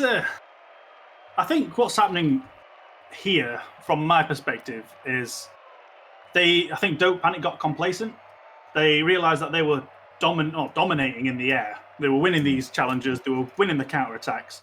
So maybe they took the foot off. And because they lost that momentum in Game 3, it's just cascading onto Game 4. So maybe, I mean, we're just having to reset the client now for Sushi. Maybe there's a few issues there, but once... I think they need to reset, basically. Yeah. I mean, this Game 5 is really going to be a reset for them, just mentally, and try and take control of the game again, because it really got away from them at certain points, especially when we're talking about Sushi. In game number 3, he wasn't all there. In game number 4, he was absolutely nowhere. He really needs to just sort of take a breather, take a rest, and get back into the style of play that he's been known for, and that's been the man up front, putting these shots onto net, and he needs to start hitting the shots, because when he's been missing, Fortes have been taking advantage. Yeah, that's it does seem to be, again, Sushi, it's not Sushi, but Don't Panic, their defence, it's nowhere to be seen all of a sudden. They're trying their hardest, but it seems more like they're fighting for their life rather than trying to create a play off the defence. And that's just not going to go anywhere. This Fortes team is going to capitalise off it every time. Now, maybe what we need to see is more Sushi show going on. Maybe he needs to take more chances, because we know how good he is in the air. We know how good he is with these shots, but maybe he's not the best in defence. So maybe we need to bring him up, and that could be the difference for them right now. I mean, when Fortes are forcing them to play with just Tommy and Awesome, it could all fall apart, but they're forcing that one through the defensive lines, and Daxwu takes the lead for Fortes with less than a minute gone in this game number 5 now. Yeah, that was a bit of a clustered defence. There was no telling where that ball was going. No one had a plan, and unfortunately, that's just easily squared away by Dax there. But these are the chances that are going to come through. You're going to have a plan for this. Awesome now trying to keep this ball away from James. But all of a sudden, well, I say all of a sudden, in the past 2 games, we are playing Forts Rocket League rather than Don't Panic.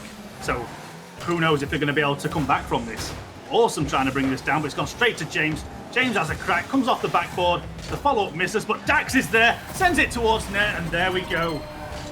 Lovely looping shot in there from Dax, and again, just multiple attempts on net is catching Don't Panic off guard, and especially in quick succession. They make this one save, and then they feel the need to rotate out, thinking, oh, we've cleared it. Threat is gone, but they don't see Dax in the midfield. And just again, they've got to be more aware of these follow-up attempts from Fortes, because that has been their undoing for a lot of this series, especially in the last couple of games that they've lost.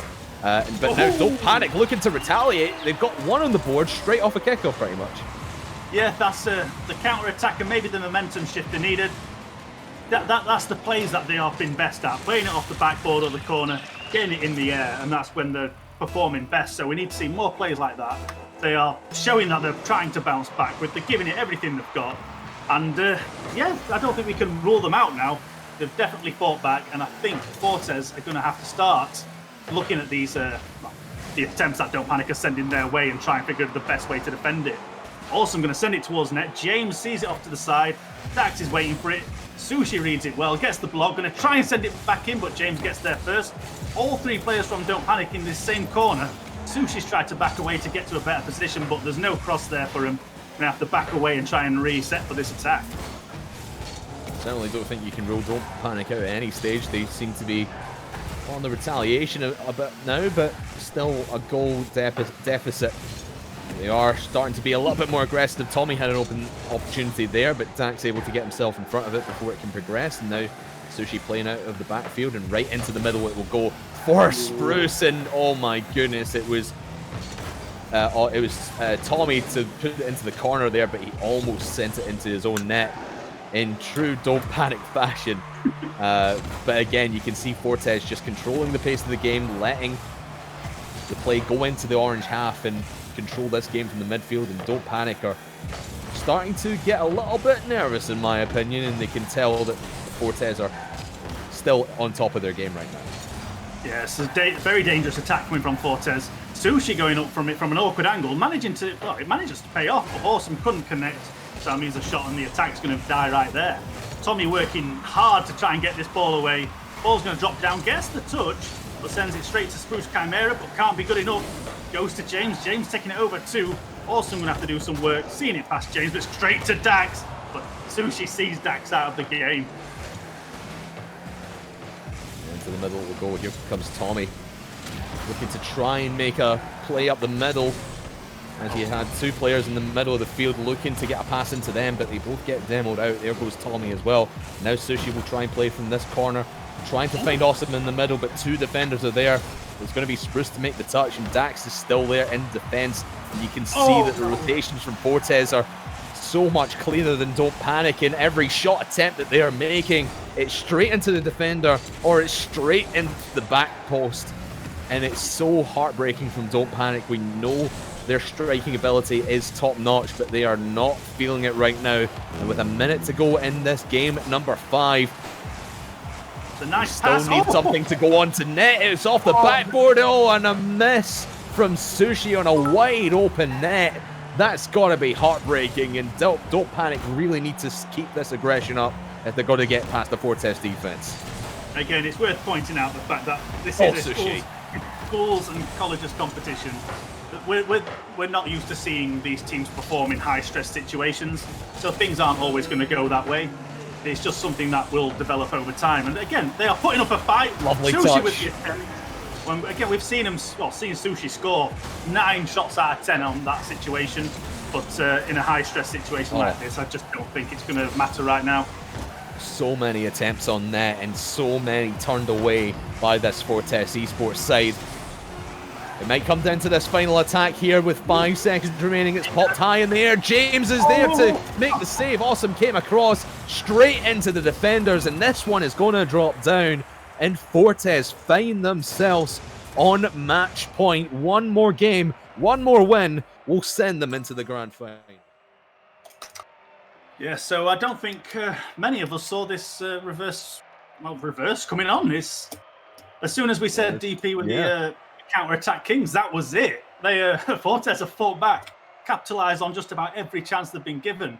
And again, Don't Panic are going to have to live up to their namesake right now to stay in this, because with match point at risk here, it's definitely looking dodgy for them.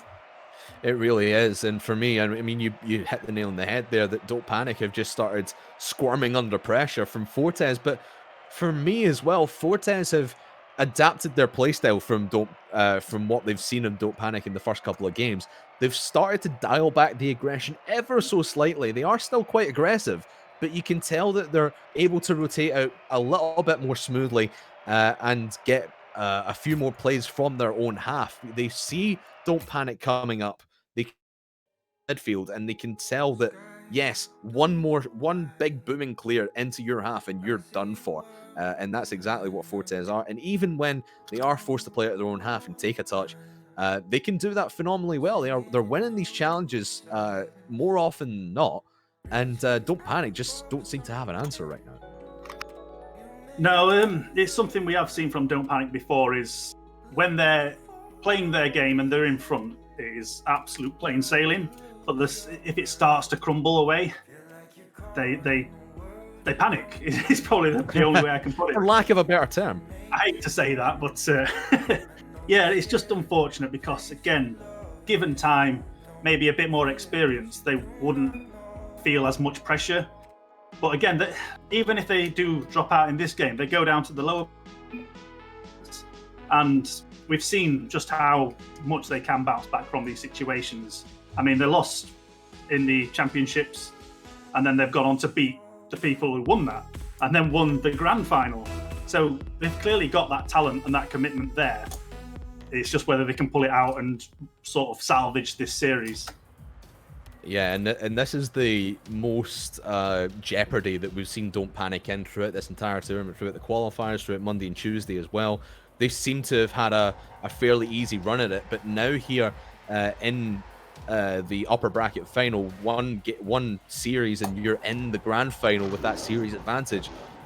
They seem to be cracking under the pressure. I mean, we saw the first couple of games, we thought they might have just been dominating and sort of just stomping their way through Fortes again.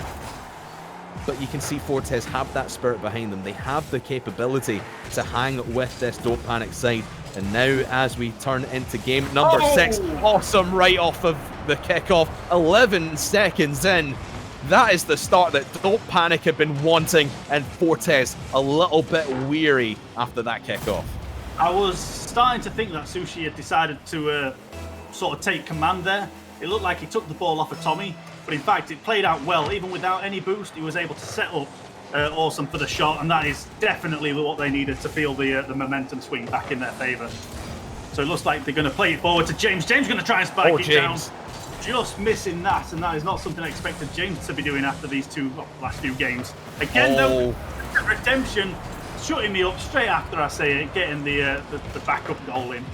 It was a phenomenal first touch from James to turn it into the defense and pull them away, but even better positioning from James, rotating out. I think he grabbed the boost in the corner and he was set up with the pass from Dax.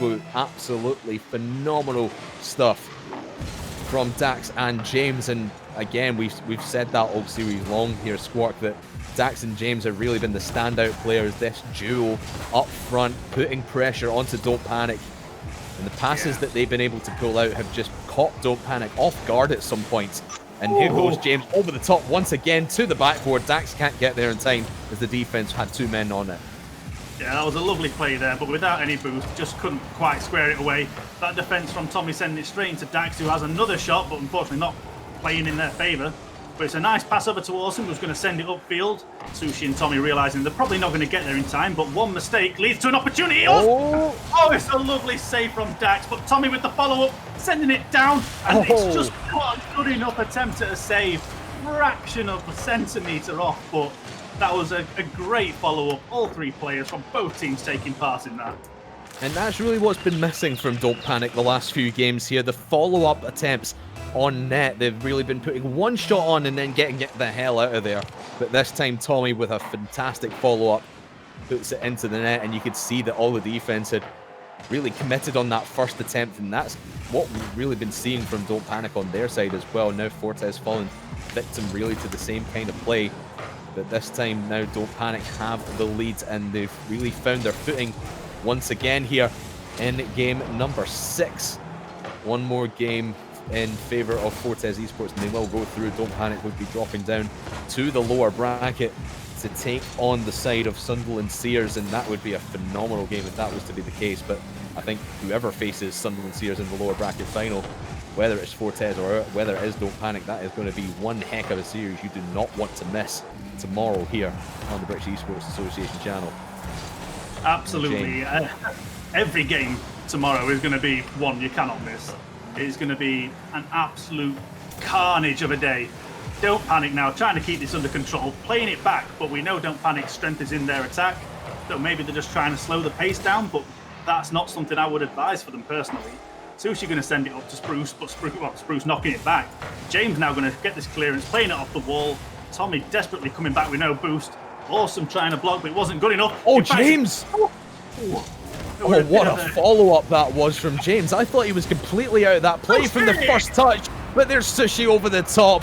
The counter-attack, everyone was pushed up from Fortes. Spruce thought he could get it to Daxwood, but he was coming back a little bit too quickly, and Sushi able to put it over the top and put Don't Panic out in front by 2. I think Don't Panic have suddenly remembered that hyper-aggression is their game. They need to keep these attacks coming, keep these shots coming when you don't expect them in situations like that. Tommy with the follow-up. Here we go. How is this happening? Going 4-1 after dropping 3 games in a row. The Fortes defense is just crumbling in front of our eyes. I don't know what they were doing. I think Spruce was diving in for that ball. Yes, you had a player back on the back post, but you really have to make that first touch, or at least let it come to you. Otherwise, that's going to be curtains for you. And Don't Panic are starting to perform their encore right now. 4-1 here in game number 6. Need to win it to send us to a crucial, deciding game 7 to decide who goes through to the grand final tomorrow afternoon. But here with just under 2 minutes to go, Fortes need some kind of push if they want to get their momentum back. I've spotted what has gone wrong here for this game. The previous 2 series we've had, it's always been the first 2 games that have been commanding performances, and yet game 1 in this was very close. So maybe we're seeing the opposite. All these sweeps are coming at the end of this series. Awesome, seeing an open net. Great pass from Sushi off the backboard.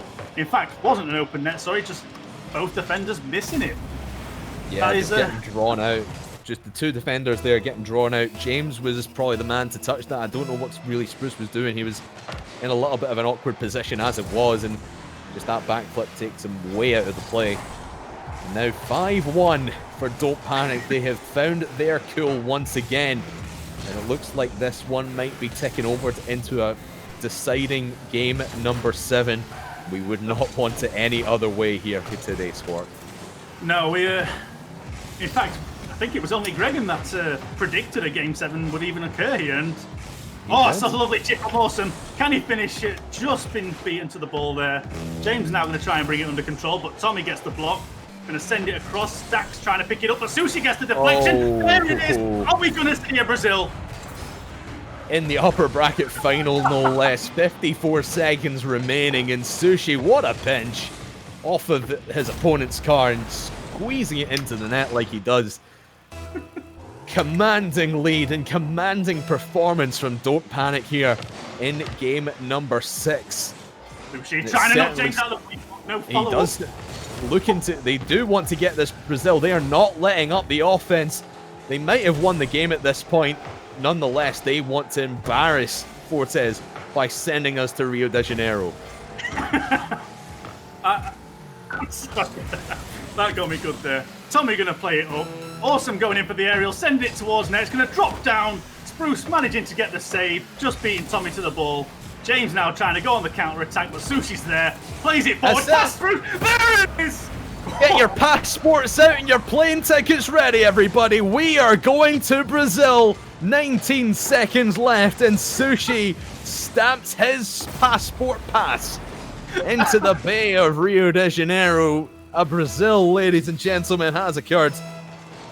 And my oh my, if it was going to be anyone today, Squark, to get a Brazil, it was going to be Don't Panic. But in the fashion that we've seen it, yes, this has been a dominating performance here in game number 6, but you would have not expected it after the misery that they've went through in the last few games. Actually, James will close the gates on the plane door. We are not heading for Brazil just quite yet. It's been ruined by James G, but with 4 seconds left, there's absolutely no chance. This one's going to go to game 7.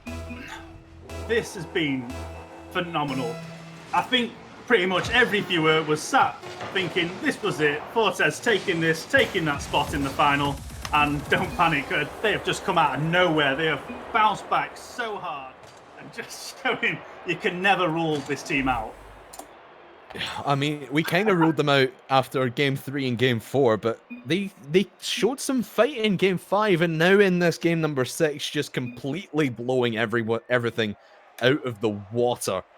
My oh my, everything's came to life. Sushi's back on form. Awesome's hitting the shots, and Tommy's not making the mistakes he's been making. And it just seems like Fortes have really been caught out by the same game that they've been playing with Don't Panic.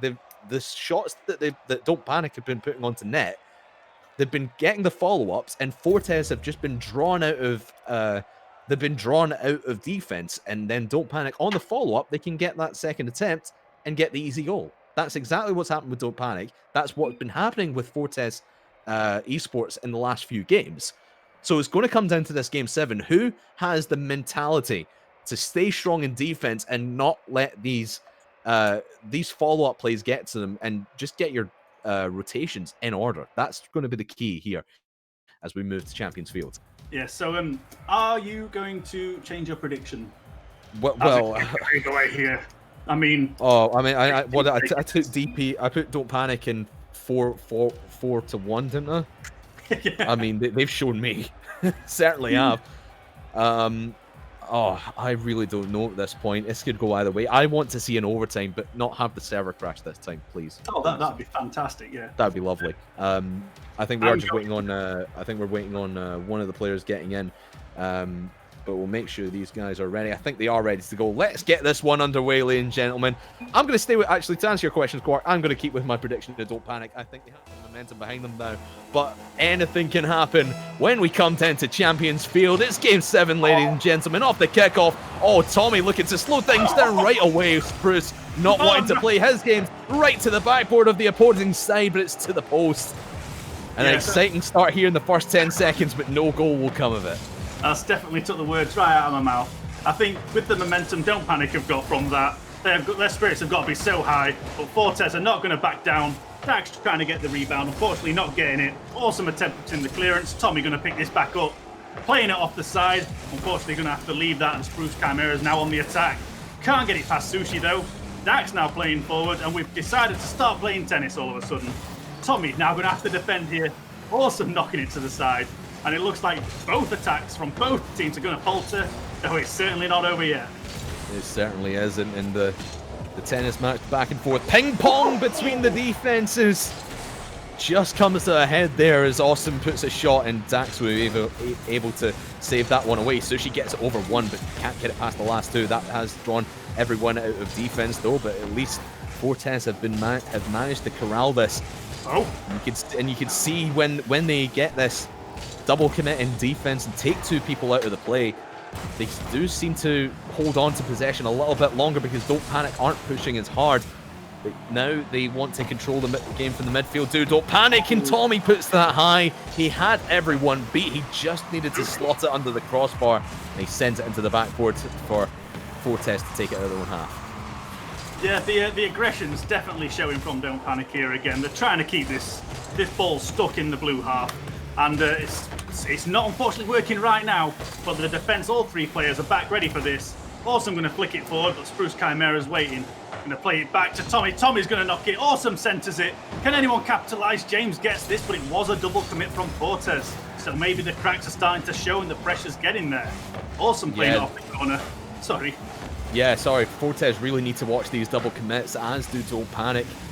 Really plagued the losing team on in every single game throughout this series. Whoever has been making the more double commits in defense has really been the team who's gone on to lose it, as we are only halfway through this game, coming up for 2.5 minutes gone, 2.5 to go. Still no goals on the board, and only 2 shots on the side of Don't Panic, whereas Fortes have not had a shot registered towards the opponent net. Who is going to crack first here, Squark? It is going to come down to who is going to make the first mistake, or rather so, who is going to make the first mistake and have the other team capitalize upon it. I already know the person that's going to crack is me, because I'm running out of nails and I've got another day to go. Sushi's now going to play this up. Can anyone receive it? James intercepting, but Awesome's also going to take it back straight to Tommy. Tommy takes it over. Dax! Save. Oh, what a crucial save by Dax, but that could have been followed up by Tommy. James has it in wide open space, but doesn't manage to make a touch. He didn't have a lot of boost, but decides not to go for it. He could have easily turned that in, or at least keep the pressure on. At least they do keep it down in orange territory for the moment, but it's very, very scrambly for them. And all of a sudden, Don't Panic have it in prime possession. Sushi to the backboard. It will go off the post and back into the hands of Awesome. but that was a chance come and gone for Fortes. That really could have benefited them if they were able to keep it down in orange territory. Yes, looking at the defense, Fortes, it just seems scrambly. Like, everything they're doing just seems to be, like what I mentioned, we don't panic earlier. It just seems to be a get this out of the net rather than let's make a play off this. And that is something they're going to have to work on. Spruce Chimera taking Awesome out. Sushi takes it past one, but can't take it past Dax. Dax now going on the attack, trying to look like going for the bump. James now going to take the ball, push it forward. Awesome now on the defense, going to double commit. That's a double commit. Sushi now knocking forward. It was a big double commit once again in defense. That's really been the story of both these teams, but nobody aggressed on it from Fortes Esports. It fell beautifully in the middle of the field for them, but no one was willing to take the risk and move up. Now with 30 seconds remaining, still no goal to show for their efforts. It's going to come right down to the wire. One goal will eventually be the difference, but it might be there. Awesome off the post. He couldn't get the follow-up either. That could have been it for Don't Panic. They could have been heading through to the grand final, but we play on. Still 10 seconds remaining here. Overtime looming here on Champions Field. Awesome tried to make a play into the middle, but it'll be cleared away by Spruce. James looking to get it into Dax. He is shooting possession, but he misses it, and it hits the floor. Overtime has been reached. The next goal will be our first grand finalist. I would not have predicted this in the slightest. Tommy now going to try and take it past James, but James gets there first. Awesome now knocking it forward. Dax with the answer, sending it towards net. Tommy with an easy save, passing it to Sushi. Sushi missing. Tommy now on the attacks against Spruce Chimera. Doesn't commit, so he can cross it back in, playing it off the ceiling, off the backboard, but unfortunately it's not going the way they want it. Now Awesome off the corner, but easily defended, but a double commit again, leaving the net open. Sushi now with the attack. Again, another huge double commit from Fortes Esports, and that could have easily been Don't Panic's chance. Sushi had a great opportunity, but just putting it high. And you can see that Don't Panic want this. They need to get through to this grand final. Daxwo now to the backboard. Can he get it? No Tom there to send it to the left-hand side for him. And now Tommy down. Demos out Tommy, but the Sushi is primed in defense, and another double commit there from the Fortes Esports. Nice double commit there from Tommy, and Awesome. It's double committing all over the place. Pass two. No one able to capitalize on these mistakes, and we keep playing here in overtime. I think we're all praying right now that the servers just hang on for another couple of minutes. Don't jinx it. Don't jinx it. Please let us play this one out. Yeah. Oh my Tommy goodness. with the demo, leaving Fortes a man short. Awesome now, open net, sending it forward. It might be a bit high. Dax getting there, playing it off to the side, but straight to two DP players. Unfortunately, no one's going to capitalize. Net wide open. Oh, Dax now, it's dangerous. Tommy with the clearance. Sushi now on the attack. Can he get there in time for the second touch? No, Spruce Chimera seeing it out. Tommy keeping this attack going, but Dax seeing it off to the side. I am definitely going to use those copies. Back and forth we go, Squawk. It is still all to play for both these teams. They're making so many mistakes, but they're making enough mistakes to cancel each other out. I think and no one really taking control. I mean, if anyone's taking control, it's certainly Don't Panic, but Dax it could have easily trickled in. I think Don't Panic's had so many more attempts here in overtime. We could just from the aggression that they're showing. Now Spruce Chimera looking to touch it in off the backboard. No, James for the follow-up. Daxwood is there. It slots it in. And after the over-aggression from Don't Panic all series long, all overtime long, it's the attack and the scramble play on defense that seals it for Fortes. They take the game and they take the first spot in the grand final. What a game that was. And again, like you mentioned, both teams making so many mistakes, but with that pressure, you just need to have as many attempts as you can. And it went the way of Fortes in that series. But both teams playing absolutely fantastic there. What a series. That was phenomenal. Incredible. And all we can say is I cannot imagine how these guys' hearts are doing right now, because my heart was thumping through that overtime.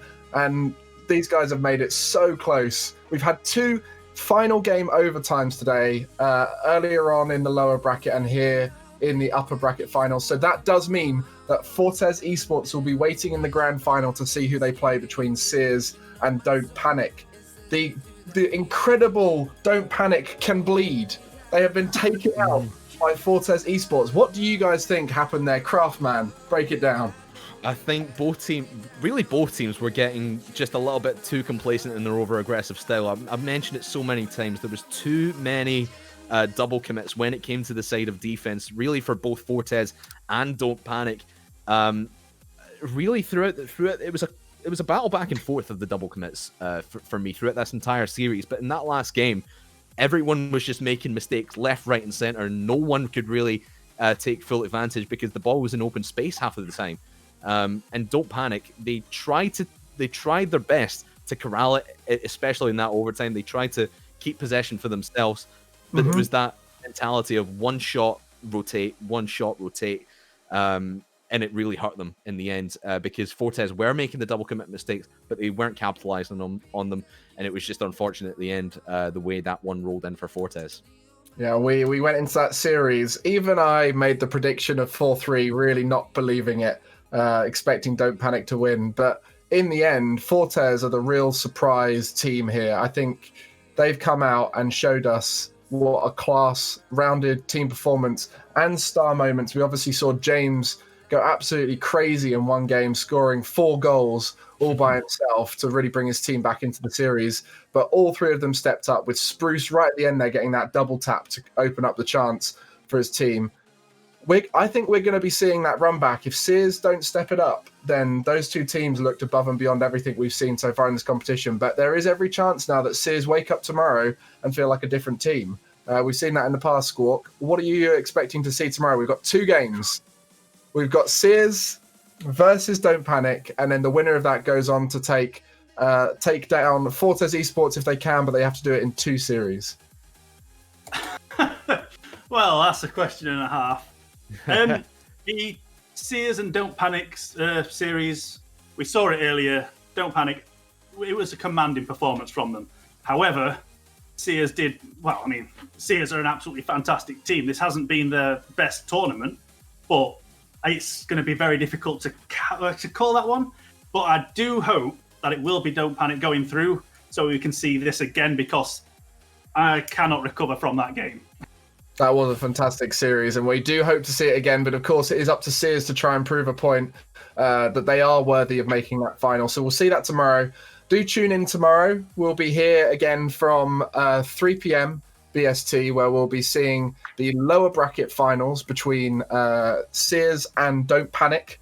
And then they'll be fighting it out to see which of them can make it to the grand finals of the All-Star Showdown. I believe we're all going to be there tomorrow. So don't miss out. Join me, Squawk, and Craftman, who've had a fantastic day. We've had some wonderful series.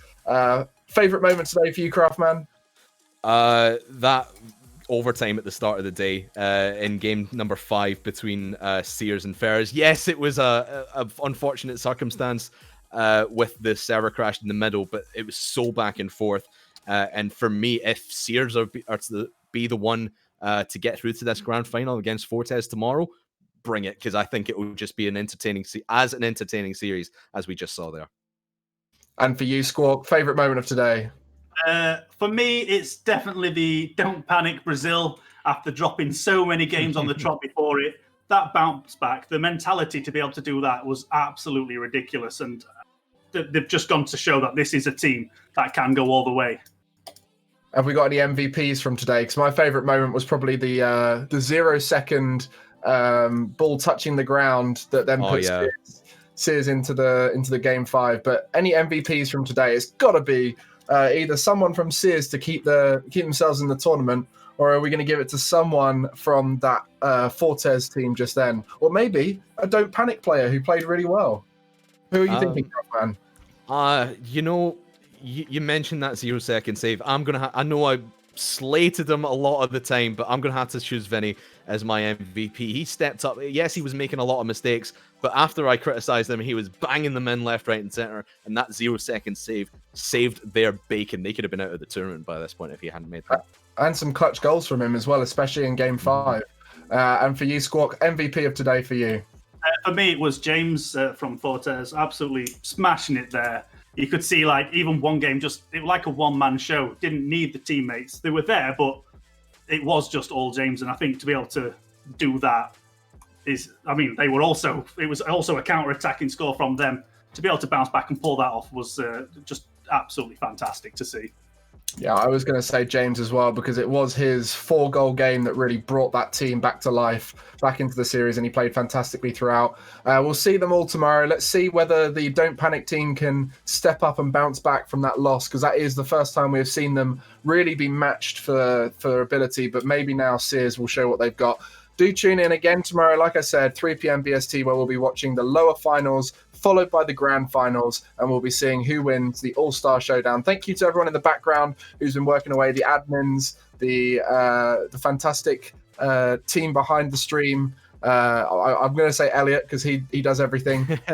Absolute hero. And thank you to you, Craftman and Squawk, for your wonderful commentary, and I hope you can rest your voice for tomorrow, because you definitely screamed a lot today. And yeah, we'll be back tomorrow. Don't miss it, and I hope you all have a good rest of the day. Stay safe, everybody, and we'll see you tomorrow.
My God.